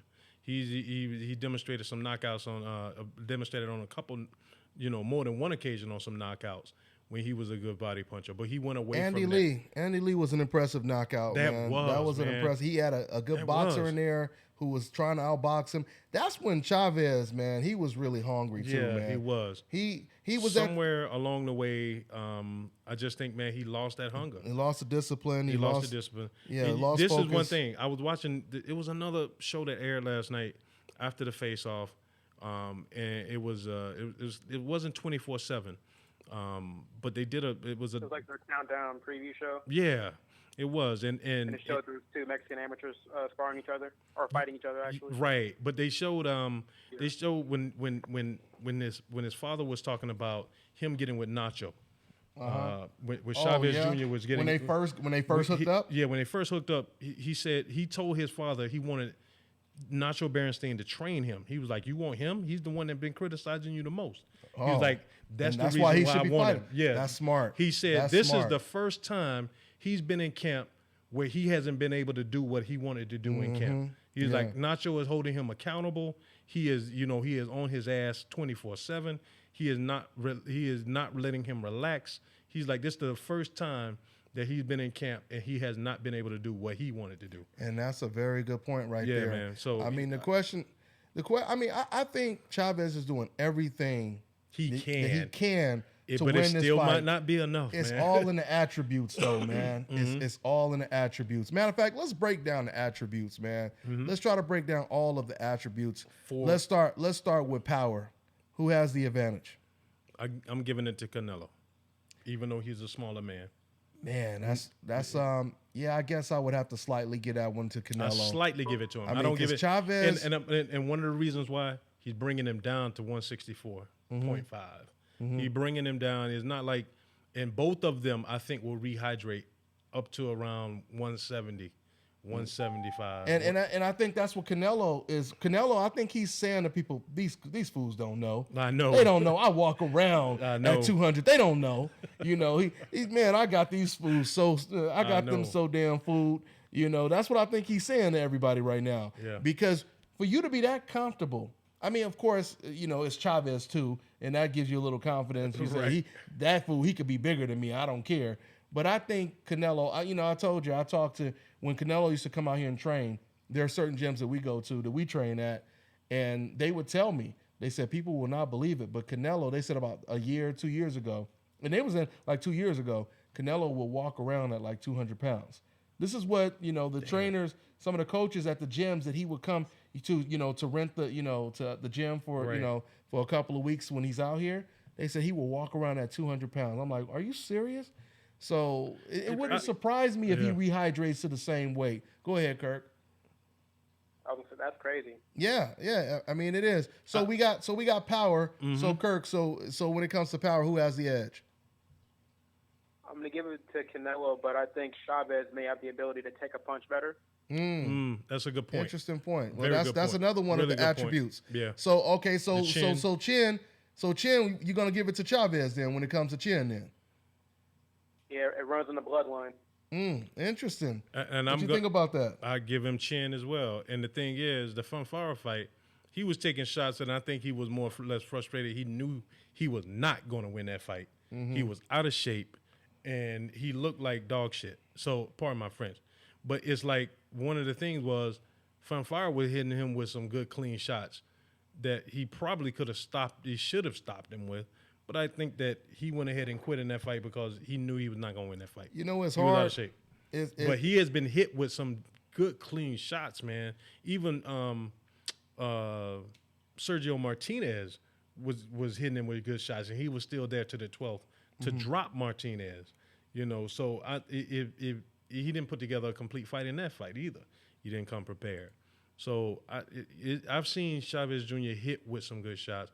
I just haven't seen Canelo really hit with good, clean shots. And that's what I was just about to say, Milt. That's the only thing. We can't. It's hard to really judge or rate Canelo's chin because outside of him getting hurt by Jose Cotto, which he did get hurt. Yeah. He got hurt with Jose Cotto. He did. But That's been a while. But if you get caught with a shot you just don't see it on, you don't brace yourself. It don't always necessarily mean you don't have a good chin. Right. If you don't brace yourself for the punch. Right. Canelo hasn't really got caught with a lot of bombs, and a lot of guys he's been fighting have been smaller than him, like Chavez Jr. said. So we don't really know. But yeah, if we forced to, if we play in this game, you probably would have to lean towards Chavez because we seen him get hit. When he fought against Martinez, even though Martinez was probably 15, 20 pounds smaller than him, That's true, he did eat a lot of shots. What He walked Martinez through a lot did of- to Paul and Williams. Andy Lee caught Chavez with some good shots did. too. He We did. haven't seen Canelo get caught with these type of shots No, yet. we haven't. So I would give that edge And those to are middleweight shots. to Chavez. Yeah, I would give that edge to Chavez. Now, since you brought up him quitting, we could talk about the heart too. But once again, we don't know what type of heart Canelo He has hasn't been because he's tested. never really dealt with adversity like that before. He hasn't been in the Anthony Joshua Klitschko fight yet. No, he hasn't. You know what I'm saying? So Where it got greasy in there, it grimy. Yeah. And he had to dig deep. I haven't seen that. things wasn't going his way. Right. He hasn't been in that situation. I've seen him Tavares fight Cloud when he was fought, not Cloud. Mayweather. Huh, what's that? What you say about Mayweather?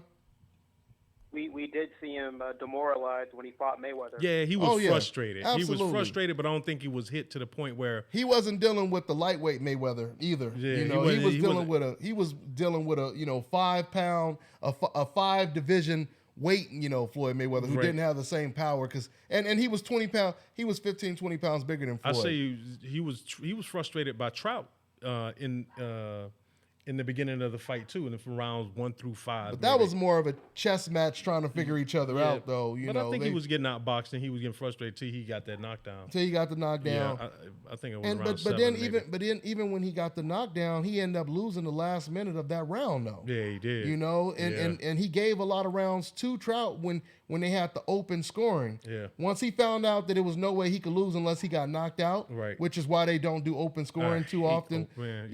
That's when all he did was move around, tie up Trout. He really didn't even fight that much after he seen how much he was up on the scorecards. So no, he hasn't really dealt with that type of adversity. I thought Shane Mosley was going to be able to frustrate him and give him a. Shane actually did kind of good in that fight. But consider this. The cat was 21. That's my point. And Shane was considered, when Shane is on the undercard as an opponent, right? That lets you know that they ain't the same. It ain't the same Shane. Shane Mosley. Because if it ain't Sugar Shane Mosley. Yeah. It's Shane Mosley, but it ain't Sugar Shane Mosley. Yeah. I say that too. It definitely wasn't. Let's try to take another call. Yeah. We got some other stuff I want to talk about too. We got a full sheet. We got a lot of stuff to get at. Yeah, you jump into something after this. Okay, so we got another 504. What's going on, 504? What's going on, Dontae? What's up? What's up? What's your name? Where you calling from, man? Man, my name Derek. I'm calling from Dallas. Dallas, that's what it is. Hey, what's good? Yeah, boy. You was Errol just out Spence. there, right? Yeah, Errol Spence. Definitely the truth, man. You definitely represent the truth over here. Yeah, represent man. the truth. Yeah. I got a few points I want to hit on, but first of all, I want to ask you: do you think the Spence Brook fight? Bro, you sound a little muffled. If you could fix that, you sound like a little muffled. But go ahead. Okay, hold on one more. Let me fix this for you. Okay. Can you hear me now? Oh, there man, we go. You done switched over to AT&T and Verizon mixed all together. Yeah. God damn. Okay, go ahead, man. All right. Hey, I just had a question, man. Do you think the Spence Brook fight is going? I'm gonna go back now. I'm gonna go back. Go ahead. Young and don't know nothing about boxing, they're gonna be lost on this one. Do you think Spence Brook is gonna be like Nigel Benn, Gerald McClellan? Woo! Wow. Yeah, you went back. Now, I like that, man. And a great documentary, by the way. Yeah. I'm answering your question, but they have a really good documentary. Did you ever watch that? No, I didn't. Search on YouTube. Just search Gerald McClellan I watched documentary. the fight, but I hadn't watched the documentary. I don't watch the fight numerous It's powerful. It's powerful. But to answer, me and my buddy, I got a buddy that swear to God that Captain Jack gave Gerald McClellan something, to kind of like mess him up in that. Oh man, we gotta be careful with these conspiracy theories, though, man, because you gotta have some type of evidence and all that kind of stuff. When you put stuff like that out there, but man. there was a sparring partner of Gerald McClellan, and he was a fighter too, and his name escapes me right now, but he says he dropped Gerald twice in sparring leading up to the fight. Really? Yes. He says, and Gerald started blinking his eyes. He sat there like he was dazed. Wow. Yeah, he said he dropped Gerald twice during sparring. And he said Gerald sat there on his ass and sat there just blinking his eyes. He couldn't focus. And he said the first time he got hit by Ben, that exact same look he had in his face, that's what happened when he was in sparring. That's serious news right there. Yeah, I'm dead serious. Yeah, that's serious and he's news. saying that everyone that was around that camp knows Gerald was hurt before he went to that fight. That he probably. Wow. And not to take anything away from Nigel Benn, I hate to do that, man. I hate to make it sound like it's bitter grape, sour grapes. But I mean, it's a fact that something was wrong with Gerald. It was into the something fight. wrong with Gerald going into that fight. I don't know how much of it was just from the guy knocking him down, or for all we know, this could have been, a problem that he had that was just growing, It could have been. For a year or so. It could have been. Or even longer. But, I mean, to answer your question, do I think the fight is going to be like that? I mean, there's so many, USA versus UK fights that I can think of. I mean, the UK people, they let them tell it. It's going to be like Jeff Lacey versus Calzaghe. Calzaghe. It ain't going to be like that. It ain't going to be like that. I No, can tell it's you not. that. But, I mean, no, I don't think this will be like Nigel Benn versus Gerald McClellan, because I don't see Errol Spence jumping on Kell Brook and then getting hurt later on and then possibly getting stopped. So I don't see that happening. I mean, if anything, you know, it could be the other way around. I mean, it could be a possible option where it could be, you know, Errol Spence, you know, he starts off, or Kell Brook, you know, it takes Kell Brook some time to start, you know, and then maybe, you know, if he keeps moving or whatever, maybe he'll have a chance to kind of frustrate Errol Spence and outbox him a little bit, tie him up, and make it an ugly fight. Maybe it could be like that. That's not how I see it, though. I just truly feel me watching Errol Spence spar Jermell Charlo and spar cruiserweights, not just aggressive cruiserweights. I'm talking about slick cruiserweights that box like welterweights. Like the dude he sparred, and I'm Adrian Taylor.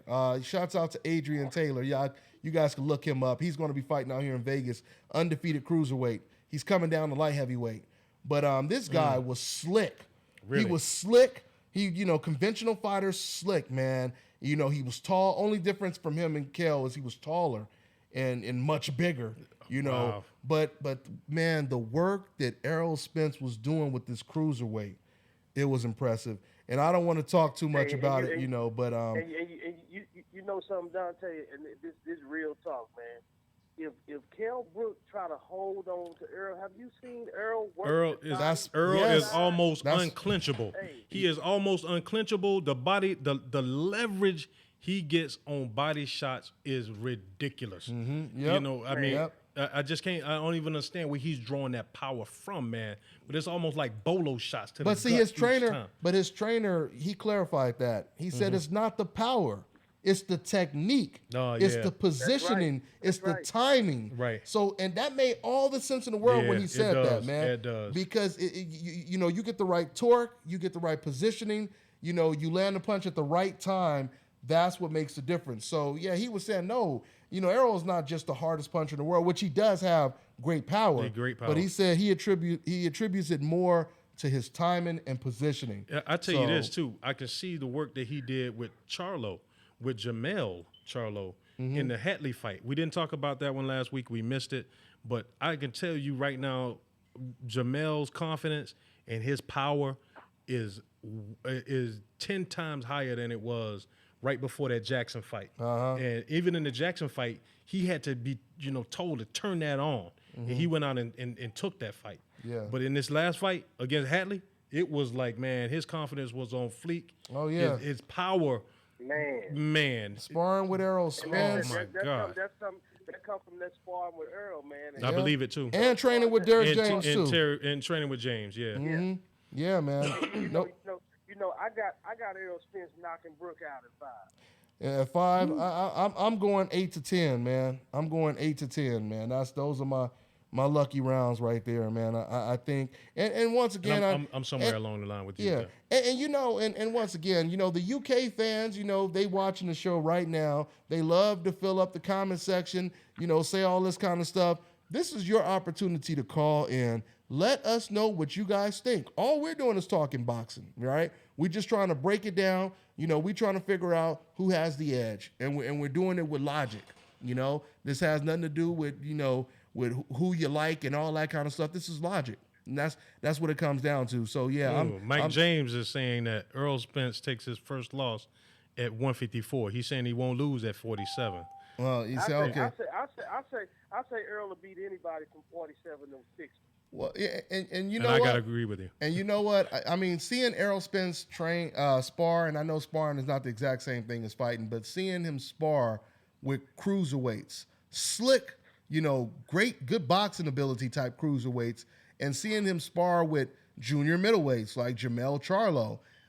Yeah, man, I don't think that Errol Spence is going to have that much of a problem moving up to 154 now. But I will say that your boy Boo Boo, man, Demetrius Andrade, you know, that would be a hell of a fight if he does move up. Who is that talking about? That's Triple H 1200 talking about Lubin. Lubin. Oh, yeah, Erickson Lubin. Yeah. I already said what I thought about Lubin, man. And Lubin, he knocking at the door right now on Jermell Charlo's. I know. He on his front door right now. And it's his porch right now. I know. You know. But let me ask you, Dontae, why everybody ducking Lara?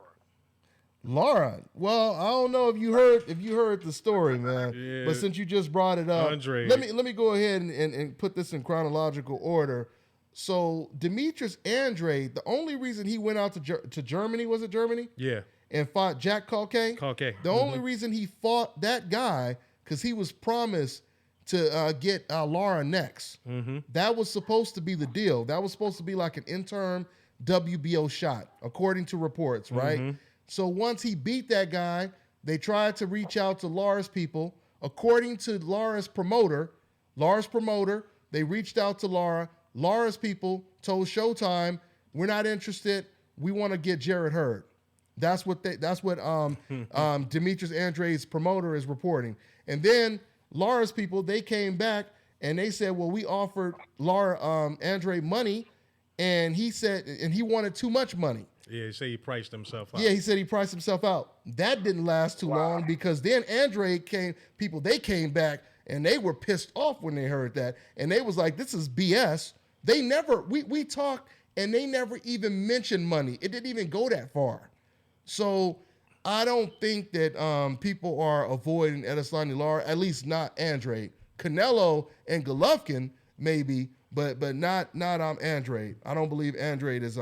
I think Andre, like he told me, and like his team said, that's the only reason they took the Jack Calquet fight, because that was supposed to put them in position to get the Edeslani Lara fight. And I just talked to Louis DeCubas, Lara's manager, yesterday at the Mayweather fights, and he didn't want to do an interview because he said, "I want to get all the facts straight before I talk about it." Right. But I told him, I said, right now, Lara and Andre are the two best middleweights, junior middleweights in the world.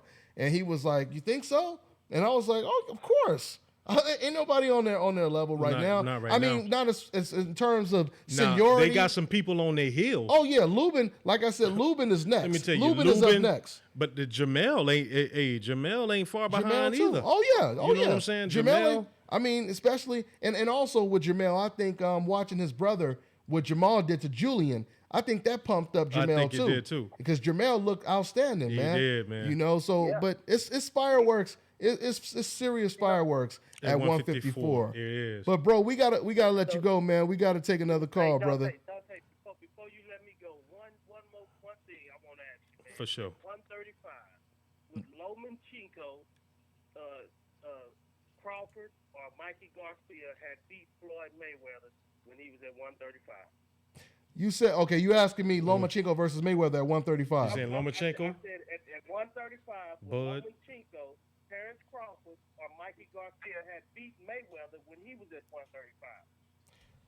If you asking me if it's Mayweather versus Lomachenko, They talking about Pretty Boy Floyd. Yeah, I know. Pretty Boy Floyd. In his prime. No, Floyd Mayweather wins that. Floyd Mayweather wins the fight. Come on, man. We talking about a Floyd Mayweather with power. We talking about if Floyd Mayweather is this dominant at nearly 40 years old, Floyd Mayweather with power, not diluted power, and he's going up again, and he's going to have a reach advantage over Lomachenko. He's going to have a height advantage over Lomachenko. He can fight on the inside, the outside. Yeah, Floyd Mayweather wins that, man. Footwork just as good. Yeah. Hand speed probably matched.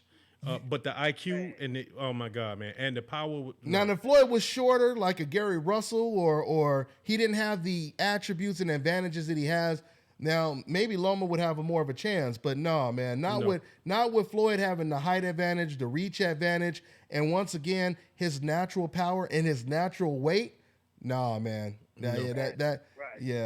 So hey, Thank you, Dontae, because a lot of people been saying Loma and Terrence Crawford and Mikey Garcia would have knocked Floyd out. Oh yeah, that's obviously emotional attached. That's wishful thinking. They call that recency bias. Yeah. With the most recent thing that you've seen in your mind, that's the most impressive thing in your mind right now, and they don't think back to when Floyd Mayweather was Pretty Boy Floyd. Not only that, but it's also fantasy dreaming, because it's not going to happen. Right. Your prediction is safe, right? You know what I'm saying? Yeah. No, it can't be debunked or anything because it ain't gonna happen, right? So you can make up any fight for that matter. You could be Jake LaMotta would have beat the shit out of Floyd Mayweather. I mean, you can make up anything. I'm gonna let you go with this one, Dontae. I think Gary Russell Jr. and Tank Davis on a collision course. I mean, maybe so. Maybe so. They both fit there in the same little region too. Wait a minute. You Are they know. fighting on the same night? Or he's fighting Oscar Escondón, and I'm going to be talking to Oscar Escondón tomorrow. Matter of fact, about that Gary Russell fight. But that's possible. Anyway, bro. Well, I'm gonna let you go, man. We're gonna get to another call. All right. Thank you, man. All right. Take care. Good luck. Arab is AK on the line? Is AK on the line? Yeah, what's up, Dontae? What's going on, brother? Good to see you popping in, man. Welcome to the show, man. Real quick, man, before we take appreciate it. Before we take another call, AK, since we got everybody's thoughts and reaction to the Joshua knockout, what was your thoughts on the fight, man? And real quick, before you answer that, it's a good time for me to also bring up and quote what Eddie Hearn said. Eddie Hearn said that Anthony Joshua is the biggest star in boxing today. Give me your take on all that, AK. I believe that because ain't no telling what kind of pay-per-view numbers they did. That's a good point. With the Klitschko fight and the fights before that, he'd been doing over 500K every fight, and he was fighting really unknown fighters. He was carrying the pay-per-view, and now when he fought a huge name like Klitschko, he sold out 90,000 seats, and like I said, I think the pay-per-view number is probably going to be close to 1 million.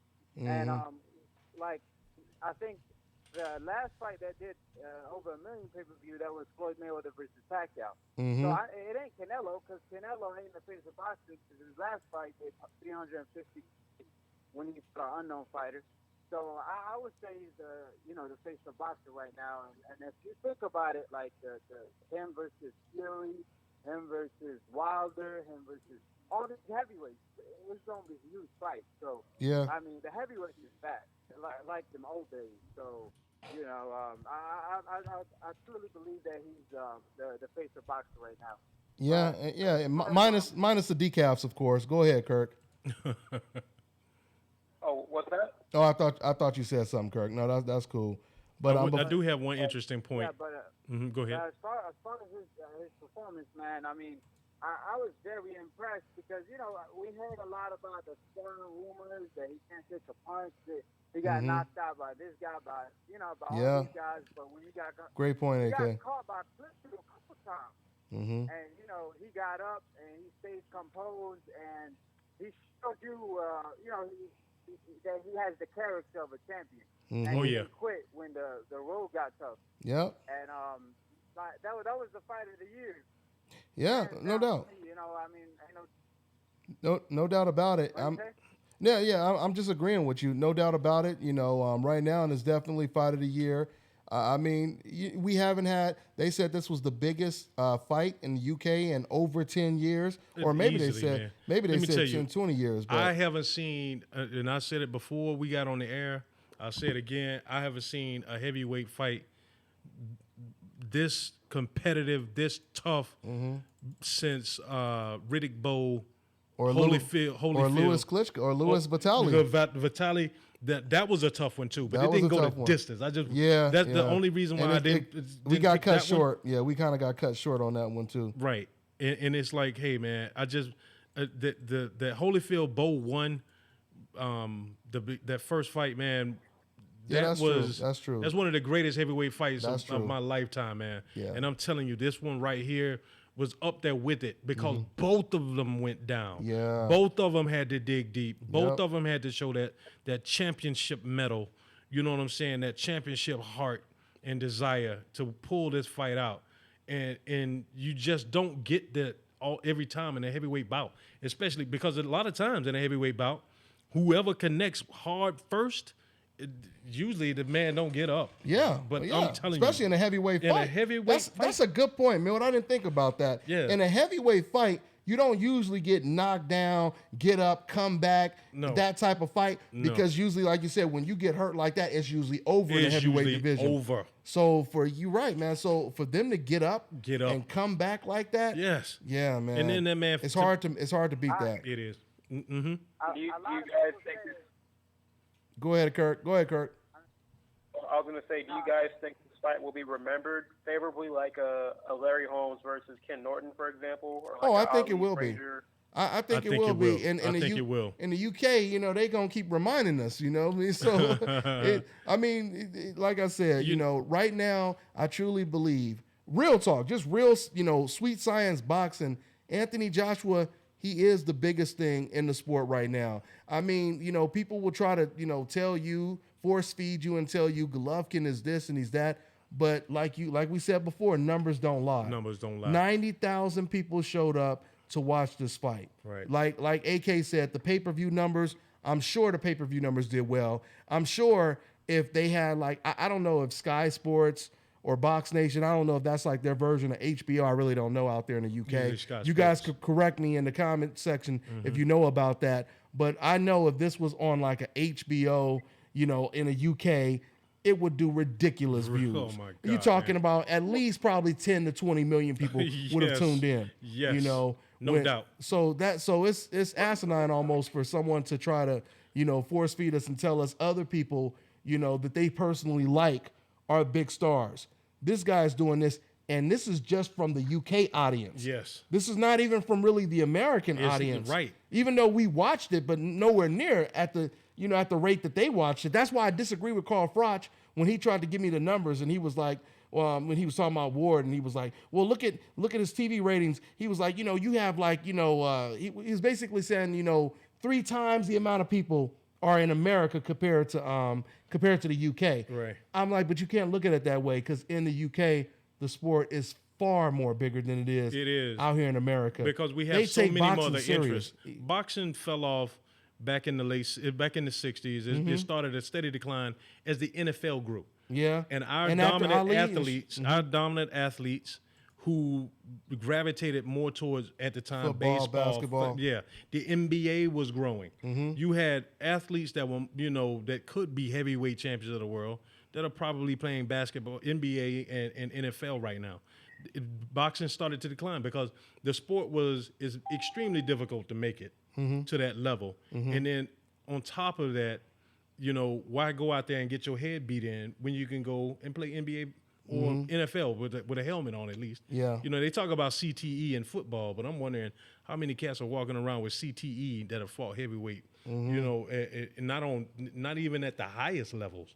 You know what I'm saying? That are still walking around suffering from brain damage. But the crazy thing about that is they actually say, studies do actually prove that more people in football, you know, get those concussions than boxers. As crazy as that sounds, I know, but it doesn't make sense. But they that's what they say at least. But it's more people in boxing with slurred speech. I know than that's football the point players. that I'm trying to make. I haven't seen that many. So it doesn't make sense. It doesn't make sense to me, and I don't think the studies, the stats, and everything are all in yet. Yeah, but I will. One last point I want to say.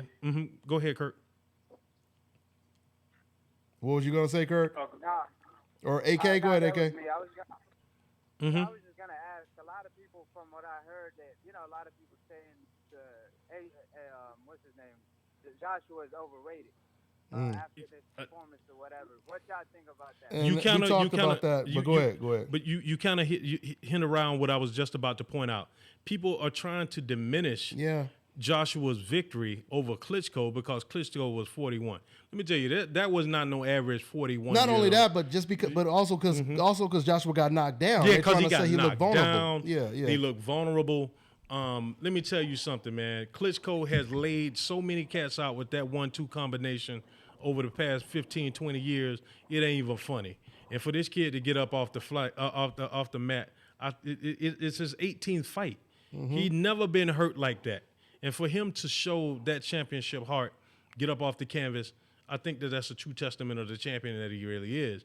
And it's so sad, man, that people, because, you know, one thing that Kirk was saying was that, you know, this fight, the way this fight will be remembered, I think as the time goes on and Joshua becomes better and better, that's his 19th fight. You know, as he becomes better and better, which I think he will grow in the sport, I think that people will look back on that fight with more reverence, and I think that it'll be, you know, it'll be more revered. Yeah, but it's sore losers too. It has something to do with sore losers too. You know, they don't want, some fans, they don't want him to be the face of boxing. True. You know, so once again, it goes back to Mayweather Pacquiao. You know, they begged for the fight. Soon as Floyd Mayweather won the fight, now it was the worst fight ever. My God, it was so boring because they didn't get the results they wanted. Yeah. And it's the same thing with this fight. A lot of these fans, they didn't get the results they wanted. Right. So, it's poor sportsmanship is really what it is, man. We're going to take a call in a minute. Go ahead, AK. He likes the complexion for protection at the end of the day. There you go. Yeah. There you go. If this was, you can put any name in there. If this was Canelo, that gets knocked down by Chavez, gets back up and finishes the same way that Anthony Joshua finished this weekend, he'll be heralded as a hero. Of course. It's unfortunate. Of course. Rocky Balboa status. Hope Insurance. Yeah. Yeah, and after this performance, I put Joshua on top of Golovkin, in my opinion, because you got to look at it. He won all his fights by knockout. He just beat Klitschko. And, in my mind, Golovkin just lost his last fight. It was very close. In my mind, he lost a close fight.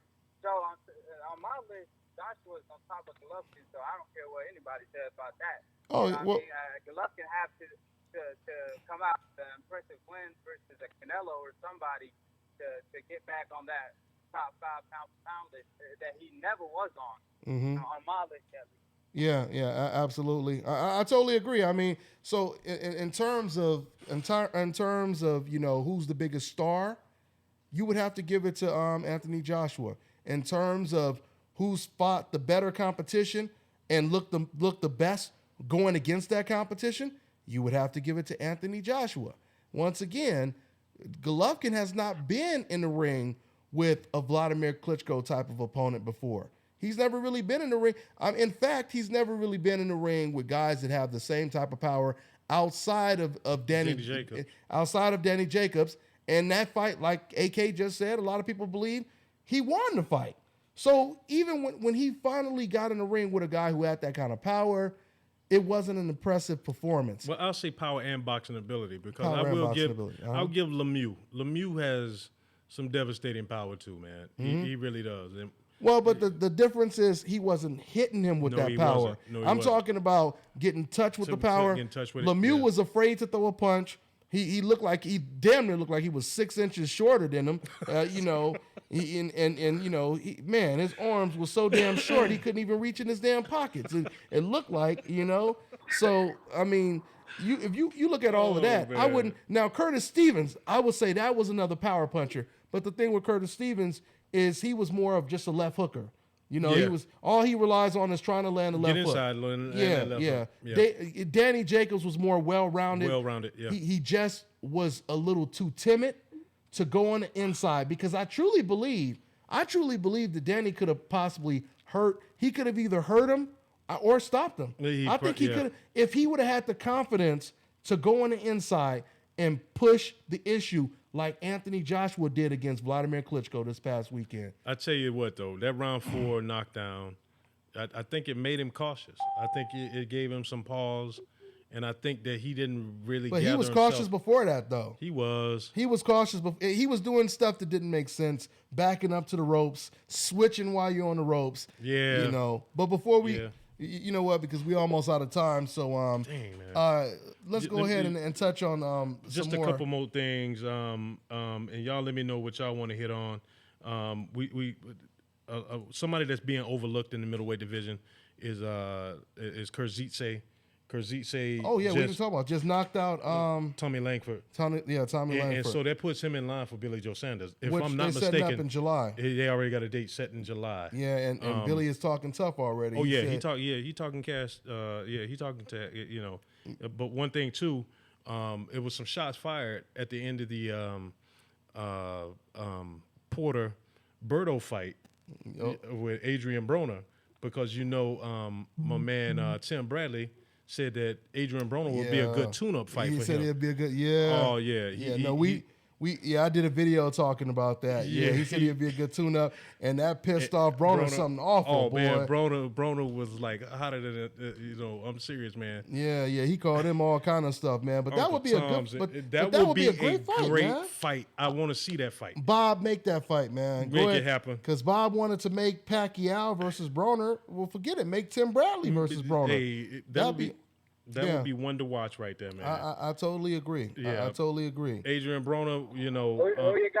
Who y'all got winning?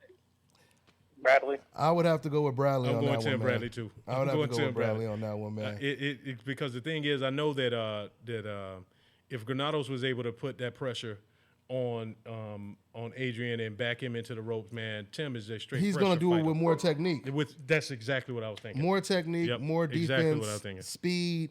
You know, it would be a great fight. I mean, don't get me wrong, it would be a competitive fight. But if I'm forced to lean towards someone, I would have to lean towards Bradley on that one right there, man. Yeah, man, so definitely. I think Broner's capable of beating Bradley, but I lean towards Bradley because he's more consistent. Mm-hmm. Right. Yeah. Oh yeah, Broner. All throughout his career. Yeah, Broner definitely has the skills to where he could pull it off. But once again, if we force the bet, you know, and you know, credit to Broner though for moving up, you know, from lightweight to welterweight. Because if this was the lightweight Broner, I would probably pick Broner. But if this was at welterweight, yeah, I would have to pick Tim Bradley, man. Before we go to some more topics, let's try to take another call real quick. I got you. And we're gonna keep this person on for a short amount of time so we can get to someone else. Mm-hmm. We're gonna go with 630. What's going on, 630? What's your name? Where you calling from? Hey, Dontae. It's Alex. I'm from Chicago. How's it going? Hey, good. You going in and out. What's going on? All I heard was Chicago. What's going on? Hey, Dontae. This is Alex. I'm from Chicago. Okay. What's going on? I hear you, man. What's on your mind, man? Man, it's an honor to be here, man. I just wanted to I had a quick question for you, man. If you had to choose, who would you rather see? Who was that? Joshua fight first. Would you rather have him fight Wilder or Fury? What would you like to see? Ooh, man. Both of those are great fights. I probably will go with Wilder.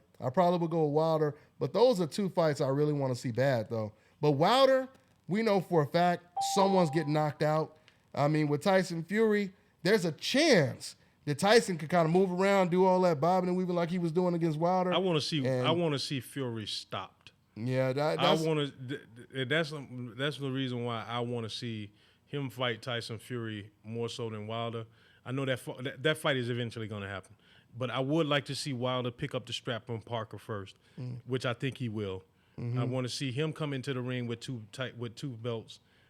Joshua coming in with three, counting the IBO, and I want to see them fight for the undisputed heavyweight championship of the world. Yeah. Because I don't want any other loose ends. I don't want Joseph Parker hanging out there. But I would like to see him fight Tyson Fury first because I want somebody to hit that dude in the mouth. That's all I want. That would be Christmas. And you know what? We may actually get that fight next if Tyson is not just talking. That's true. Because Joshua called him out. Is he even cleared to fight yet? No, in July he will be. Oh, okay. I hear in July because he tried to make a comeback. I heard he wanted to make a comeback in May, but excuse me, he wasn't cleared. That's why he didn't come back in May. Okay. So he pushed it back to July. Mm-hmm. He's actually supposed to fight on Billy Joe Saunders' undercard. Really? Against Krzyzewski. That's what he's my aiming. Card out to July. Yeah, that's what he's targeting. Oh, okay. You know, so hopefully he they gets it. They are training together. Yeah, but by that time, go ahead, AK. So was he on PED when he fought Klitschko? You know what? That's a good question, man. That is a good question. Because all we know is he failed the test. You know, after all of this, there's a possibility he was. Man.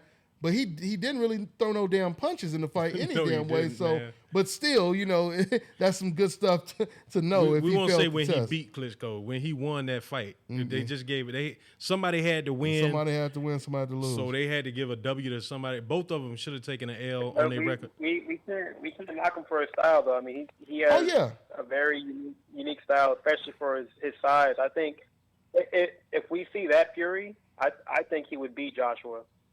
You know what? I mean, I agree with you to a certain extent. The reach.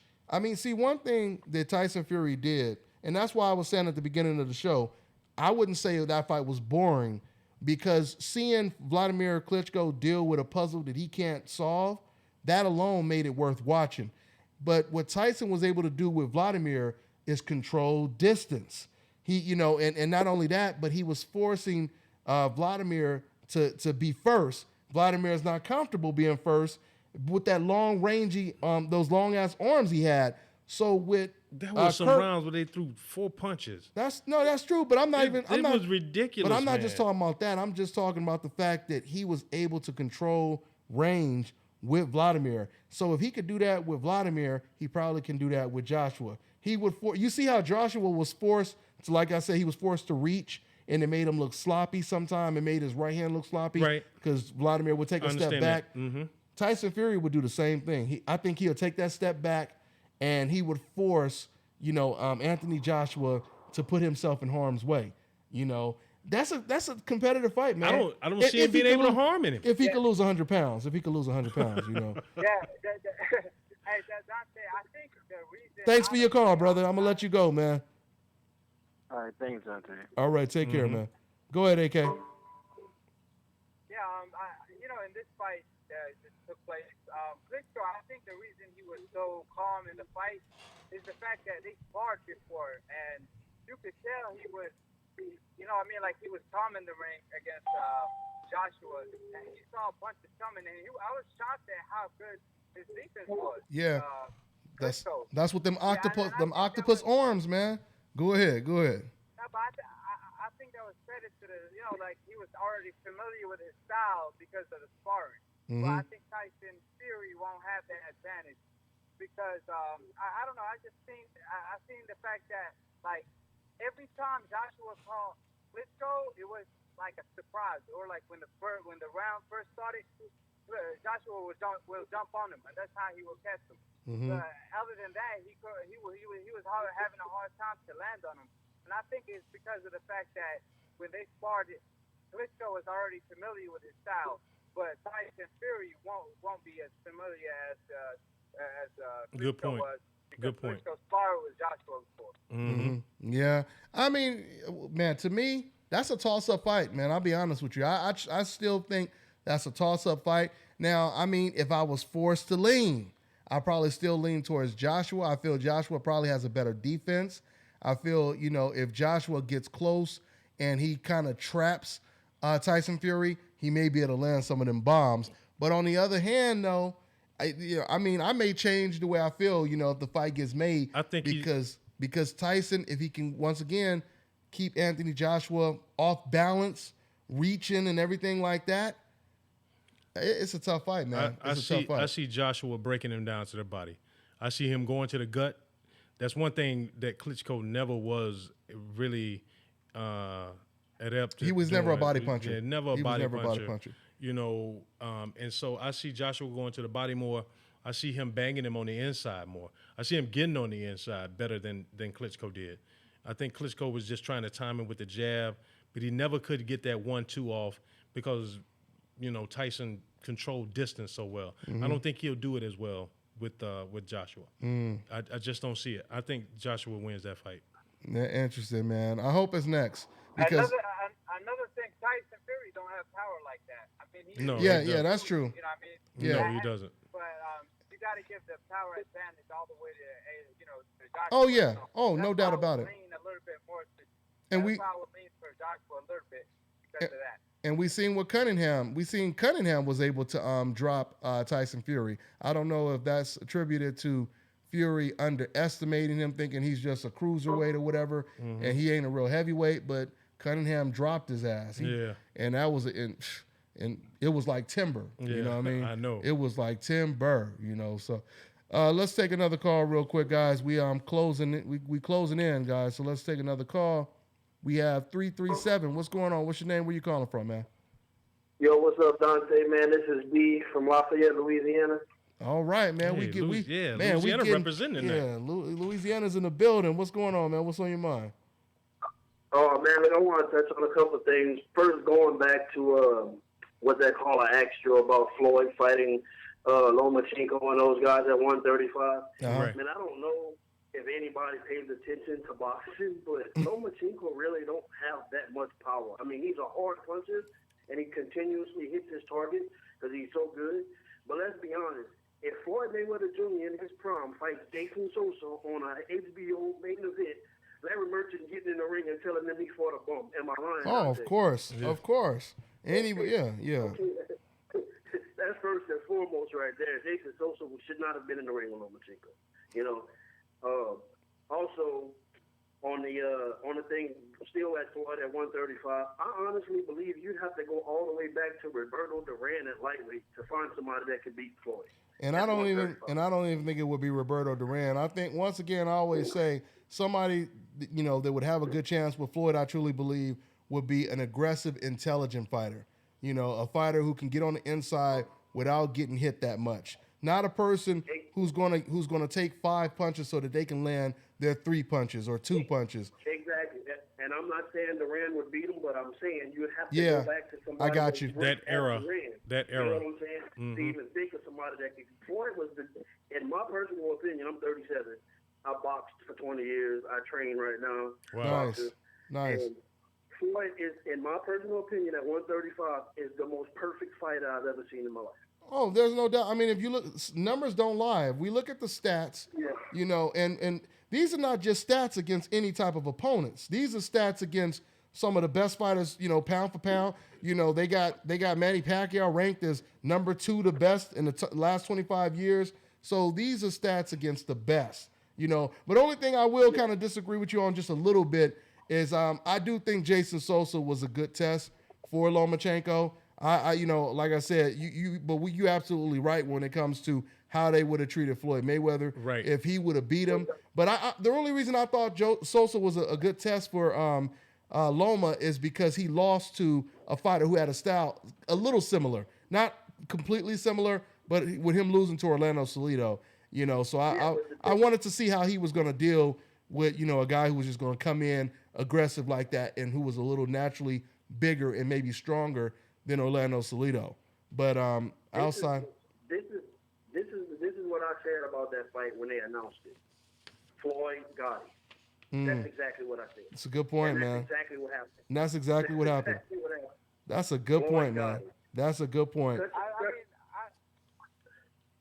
But touch it, man, for anybody to have a chance against Floyd, they have to have a height advantage or reach advantage against, like a Hearn, you know, from Leonard or somebody like that. Not somebody from 135 or 130, because anybody with the reach and height of Floyd, you ain't gonna beat Floyd like that.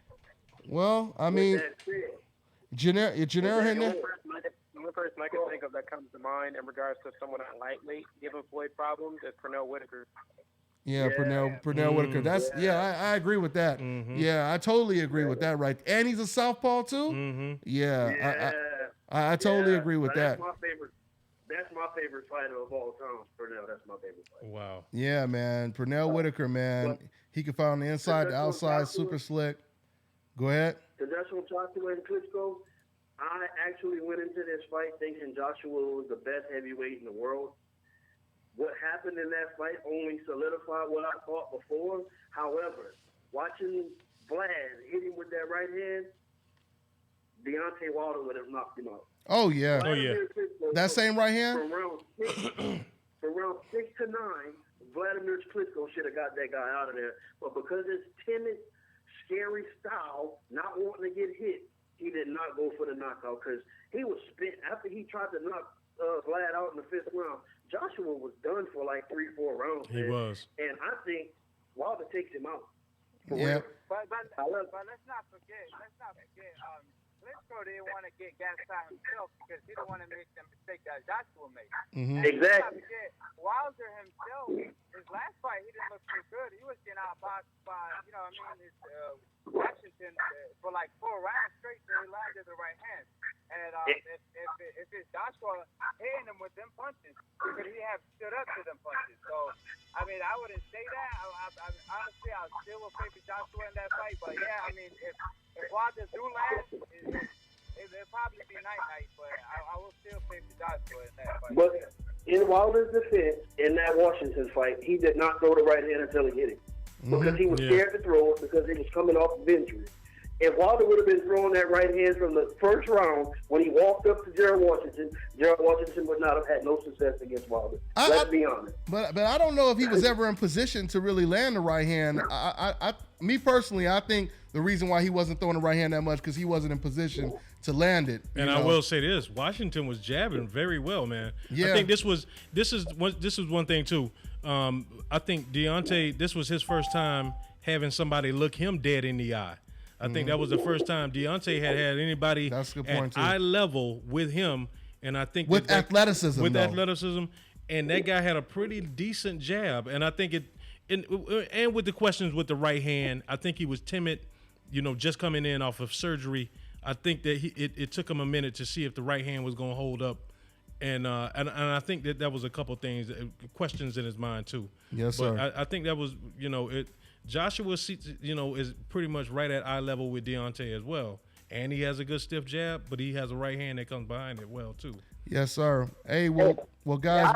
I agree, but I think he was scared to throw it. I mean, I watched that fight 7 times, literally, not exaggerating, and it just seemed to me that when opportunity did present itself in the early rounds, and he let it slip the bar because he was scared. Like, I was a boxer, like I said before, and I boxed, and I broke my hands. And honestly, truthfully, my very next fight, I wasn't trying to hit nobody. Like, literally, I was touching you, keeping it wherever, but I wasn't trying to knock you out until, like, the 4th, 5th round when, I did happen to land that punch, and it did feel good, and my hand did held up. Then I was like, yeah, man, we about to fight now.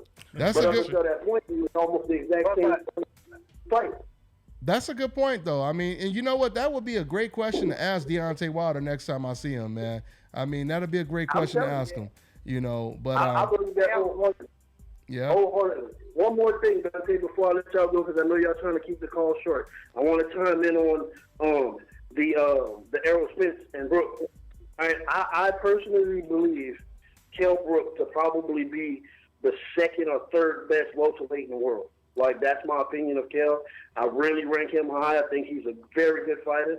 However, like I told you the last time you answered my call, bro, I've never seen nothing like this. I was watching some old Mike Tyson tape in Custom Auto, and he's not as vigorous and he's not as ruthless as Mike was with his hits and putting his bodies in the punches. But I swear to you, go watch some old Mike training and then go watch the Errol Spence attack somebody's body, and you tell me that don't look like the same thing. Okay, I know. man, I feel it, man. I was there watching him spar, man, and I wish people could see it. Just like Errol Spence said, man, that's like pay-per-view watching him spar, man. I mean, beautiful, man. I mean, there was one point when Errol Spence, he backed up against the ropes, and he just rode like they was trying to hit him with body shots, and this man slips body shots like people slip, headshots. He turns with his body and he rolls with the punches. You can almost barely even hit him with a body shot, man. Extremely gifted. The dude is extremely gifted. I mean, people don't get, you hear people talk about, oh, he just flat-footed, aggressive, and this and that. Like, he don't have defense. Man, he showed impeccable defense when he was fighting against or sparring with all of these guys. I know James. I'm like, hey man, don't give it away. Don't give it away. Man. Oh, we ain't gave nothing No, away. I'm kidding, man. We ain't gave nothing away. Oh, trust me, man. You gotta see all of this stuff, man. But Errol Spence was very, very impressive. That's why I see him stopping Kell Brook. No, not trying to diss my man Kell Brook or nothing like that. No disrespect to him, but that's how I see it, man. Hey, brother, what's your name again? D. D? All right. Yeah, D. Dalton Jones. All right, but I D. just go by D. That's what it Okay. is, All right, family. man. Thank y'all, man. Hey, Thank you y'all too, for having man. me. Always care. welcome. Take Always care, D. welcome. Always Yes, welcome. sir. Yes, Yeah. sir. But Dontae, to his point, with Wilder right hand, let's not forget Wilder telegraphed the right hand a lot, and Klitschko, he never telegraphed his right hand. It's just perfect. He just throws it. You and feel it's it hard before to you see coming. And he throws it at the right distance. So Mm-hmm. it's gonna be harder for Wilder to land his right. But you know what? I don't know about that, AK, because I feel Deontay Wilder, he has the same type of straight that Pacquiao has.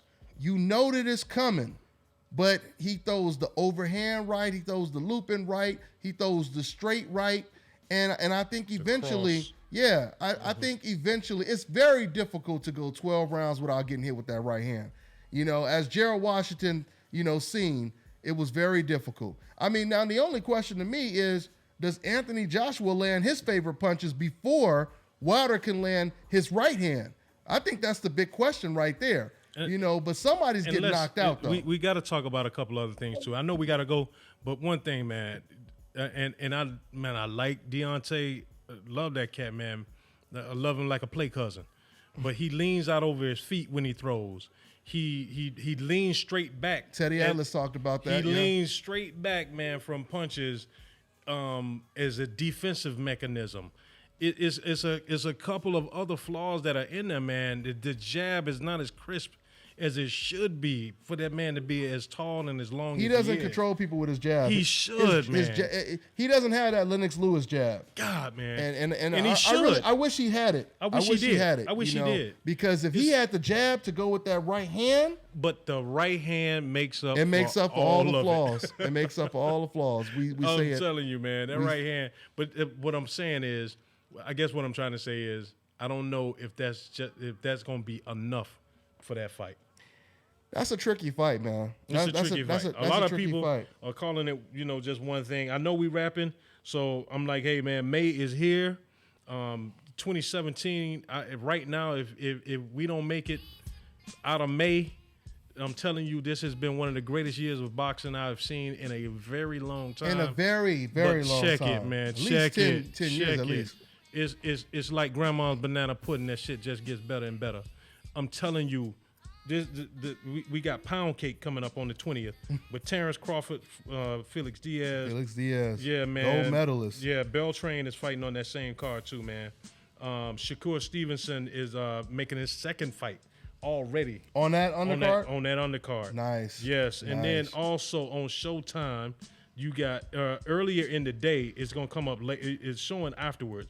But early in the day, Javante Tank Davis is fighting Liam Walsh on the 20th. Which will be another great fight. Undefeated fighter. Right. But then later that evening on Showtime, Gary Russell Jr. versus Oscar Escandon.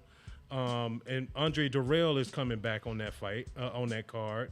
Rancis Barthélemy is fighting on that card. Later on in Tokyo, Hassan Nadam is fighting on that, he has a card. Anyway, the Japanese cat, he coming in on that same night. So May 20th is stacked. I don't even have to talk about the 27th. The 27th, we already know what that is. We already know what that is, man. That is for... That's truth. That's Truth Day right there. That's truth. It's time.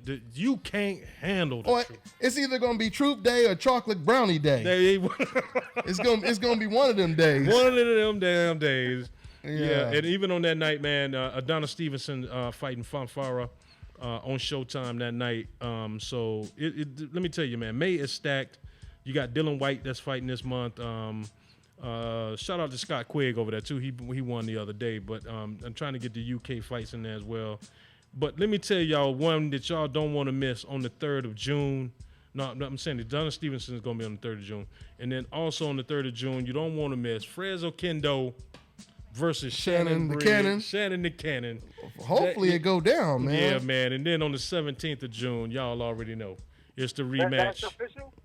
What's that? Which one? Shannon Briggs? Yeah. Is it official? Yeah, from what I understand, it's official. Okay. And that's WBA regular. But that's what that is then. That's what that is then. What were you saying? You heard there was some problem? So Joshua is the WBA super champion, I guess? Yes. From what I understand, he's and they're fighting to be mandatory, right? Yeah. Yep. And Andre Ward, Sergey Kovalev, and Guillermo Rigondeaux is fighting Flores on that night. They'll try to tell you is Rigondeaux, but I talked to Guillermo himself. Okay. And he told me he prefers Rigondeaux. Rigondeaux? So I don't, and so it was how you just said it right now. So, whatever. Mm-hmm. But go ahead. Oh, really quick, can I give a shout out to somebody? Go ahead, man. Sure. Go ahead. Yeah, my former teammate, because I fought on the UNR boxing team. My former teammate, his name is JJ Mariano. He won the Nevada Golden Gloves, and then he won the region. And this upcoming week out in Lafayette, Louisiana, he's fighting in the National Golden Gloves tournament. So I just want to wish him good luck at 152 pounds. At 152, and bring it home. There you go. Nice, That's man. what's up. That's what's up, man. Mm-hmm. And you go in. You done with that right there? Yeah, I'm done with it right now. Okay. Mm-hmm. You know, we gonna go ahead and wrap it up, man. I want to once again shout out the sponsors. Box Fan Expo is gonna be a great little event out here. Your favorite fighters are gonna be there. Meet and greet, take pictures. It's a cool event. You know, annual event out here in Las Vegas. So check that out. AshKicking.com. You know, y'all go over there. You want to get your smell good on. You know, you want to light up your house, having it smelling all nice and your body and all that good stuff. Go to AshKicking.com. If you guys want, you know, me to promote your website, anything, your products that you're selling, you know, you just want to get more traffic, you want to get more exposure, hit me up. Email me at Dontae562. Oh, you know, matter of fact, Dontae562 at Gmail. But you know what? A better one is Dante's Boxing Nation. Let's keep it simple since you already know the name. Go to Dante's Boxing Nation at gmail.com and you guys hit me up. You know, if you looking to promote and get some exposure out there. All right. One last thing, grenade in the room, and I know y'all gonna think I'm crazy. Uh-oh. I've been thinking about it throughout the time about it, but you know, throughout the entire show, I'm going Chavez Jr. Uh-oh. Next weekend. That's not that big of a grenade because I'm going Chavez Jr. It's a flashbang. It's a flashbang. Hey, you know what? It ain't gonna blow up the whole room, but hold up. I'm going Chavez Jr. Man. I know I'm crazy. No, hey. You know what? Before we end the show, let's go ahead and give the whole breakdown on the attributes one more time. Okay. Because we didn't finish it. I want to do speed, power, strength, agility, heart, and chin. All right. So we did power. We all had Chavez, right? I'm Canelo. Canelo. We all had Canelo for power. Speed, I'm assuming we all going Canelo for speed. We're going Canelo. Okay. Chin, we all picked Chavez, right? Right. Okay. But Canelo ain't really been tested yet. But we've seen of Chavez, I'm going Chavez Jr. Yeah. Agility, we going Canelo, We're right? going Canelo. And then we have heart. Heart. That's a tough one. That's a tough one, but I will say I say Canelo honestly because Canelo. Know, man. Chavez quit. Chavez quit before. Chavez quit. He quit before, so you got to give him Canelo. And also his conditioning tells you that his heart is not there. You know what I mean? Somebody, if you got a true heart of a champion, you don't, let yourself get that far out of shape, and try to lose weight or don't make weight. Don't make weight. When you a champion, you got to do what it takes to make that weight. And he done missed the scale a few times. So conditioning and stamina is another attribute. So in all accounts, man. That's tricky. That's tricky because stamina. Canelo don't have the best stamina in the world. That's true. He doesn't. He's not a 3 minute. He's not usually a 3 minute fighter for every round. Yeah, Chavez seems like he has better stamina, but I don't know the weight. The weight cut might hurt him after gaining all that weight. I'm gonna give Chavez stamina, man. On that one. I'm gonna give Chavez stamina. And I think I agree with you because I have seen him fight Mexican style. You know what I'm saying? Rough and tumble throughout an entire fight. Mm-hmm. I haven't seen Canelo do that. What's that? And then the size advantage. Yeah, we could go with size advantage too. Yeah. But once again, we're gonna give it to Chavez, but we don't know if Canelo gonna surprise us and be 200 pounds the night of the fight. But I mean, you remember how heavy he was in the Khan fight? In the Khan fight. Khan said he was like 180 plus, right? That's what he said. I mean, that's coming from Khan, but I mean, for him to say it, yeah, we know he looked like the Incredible Hulk against Cotto. Did you see, man? Some of those pictures look like memes. Yeah.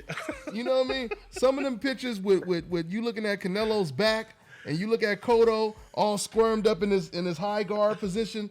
Man, he did, man. He looked massive. He looked against Cotto. He looked massive, man. So yeah, we're gonna make that a separate video right there. So we just gave a real good breakdown on all of the attributes and everything. Yeah, man, that was pretty cool. Anybody want to add to anything before I wrap it up? I just got a question. If anybody know the answer to it, it used to be you get super champion if you defend your title more than 10 times. since when they changed that and like they just give in a super champion title and then they give a regular title to like a regular guy?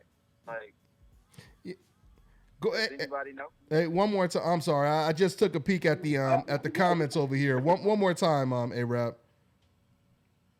Oh, I just asked. You know, it used to be you become a super champion once you defend your title more than 10 times. But now, I guess they changed that. They just given super champion titles to, like, you know, any fighter they want. Like Joshua, they gave it to Floyd Mayweather at one point. But I guess Floyd Mayweather probably did defend his titles more than 10 times. But I'm just asking since when they changed that. Because back in the day, you have to defend your title 10 times, then you become a super champion of that title. I didn't Is even that know. with just the WBA or with all the other sanctioning No, bodies? it's just the I think WBA. The WBA does it so they can. The WBA, and what I've read about it, and they've been trying to clean it up. God, what's the president's name? Of WBA? Yeah, not Mendoza. Mendoza. He says that he's trying to clean it up.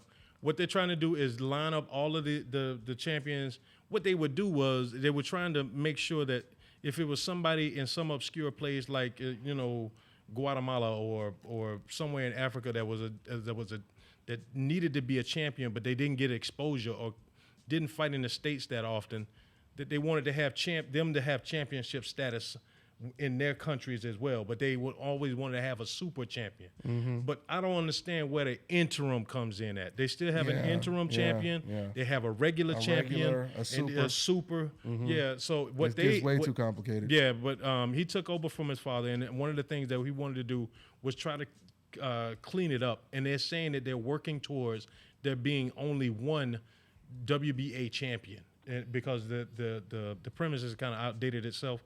And from what I understand, I've been trying to research it and see if they're going to have a conclusion on it. And from what I understand, they're just trying to bring it in the line and have only one champion, which is maybe how an it should interim be. at some time. But. Which is how it should be, man. Mm-hmm. But anyway, and shout out to my man IMO Sports. The name I was trying to come up with, he just pulled it up. It was Ulysses Solis. Ulysses Solis, that was the fighter that Canelo beat up and took his lunch money damn near, and got sued for it, but they ended up throwing it out. So not only did my man Solis got beat up, by a much bigger Canelo in a street fight, but he didn't even get compensated for it. So that was kind of messed up. But good looking to my man IMO Sports for pulling that name up. That's the guy that sued Canelo. Okay, guys, once again, we're going to go ahead and wrap it up. We will see you guys next week for sure. My man Kevin Newman, he should be back in the studio talking about his terrific win that he just got this past weekend. We're going to have a whole lot more boxers who's going to be in the studio. So just keep it posted right here, and we will keep you guys posted, I should say. Once again, we'll start the show around 5:30 Pacific Standard Time on Sunday. Thanks to everyone for calling in. Thanks to co-host Milton in the building. Appreciate it. Kirk Jackson and my man A.K.A. Rap King. Subscribe to his YouTube channel. And that's pretty much it, guys. We will see you guys next week. We are on to the next one, y'all. Deuces, y'all. Peace.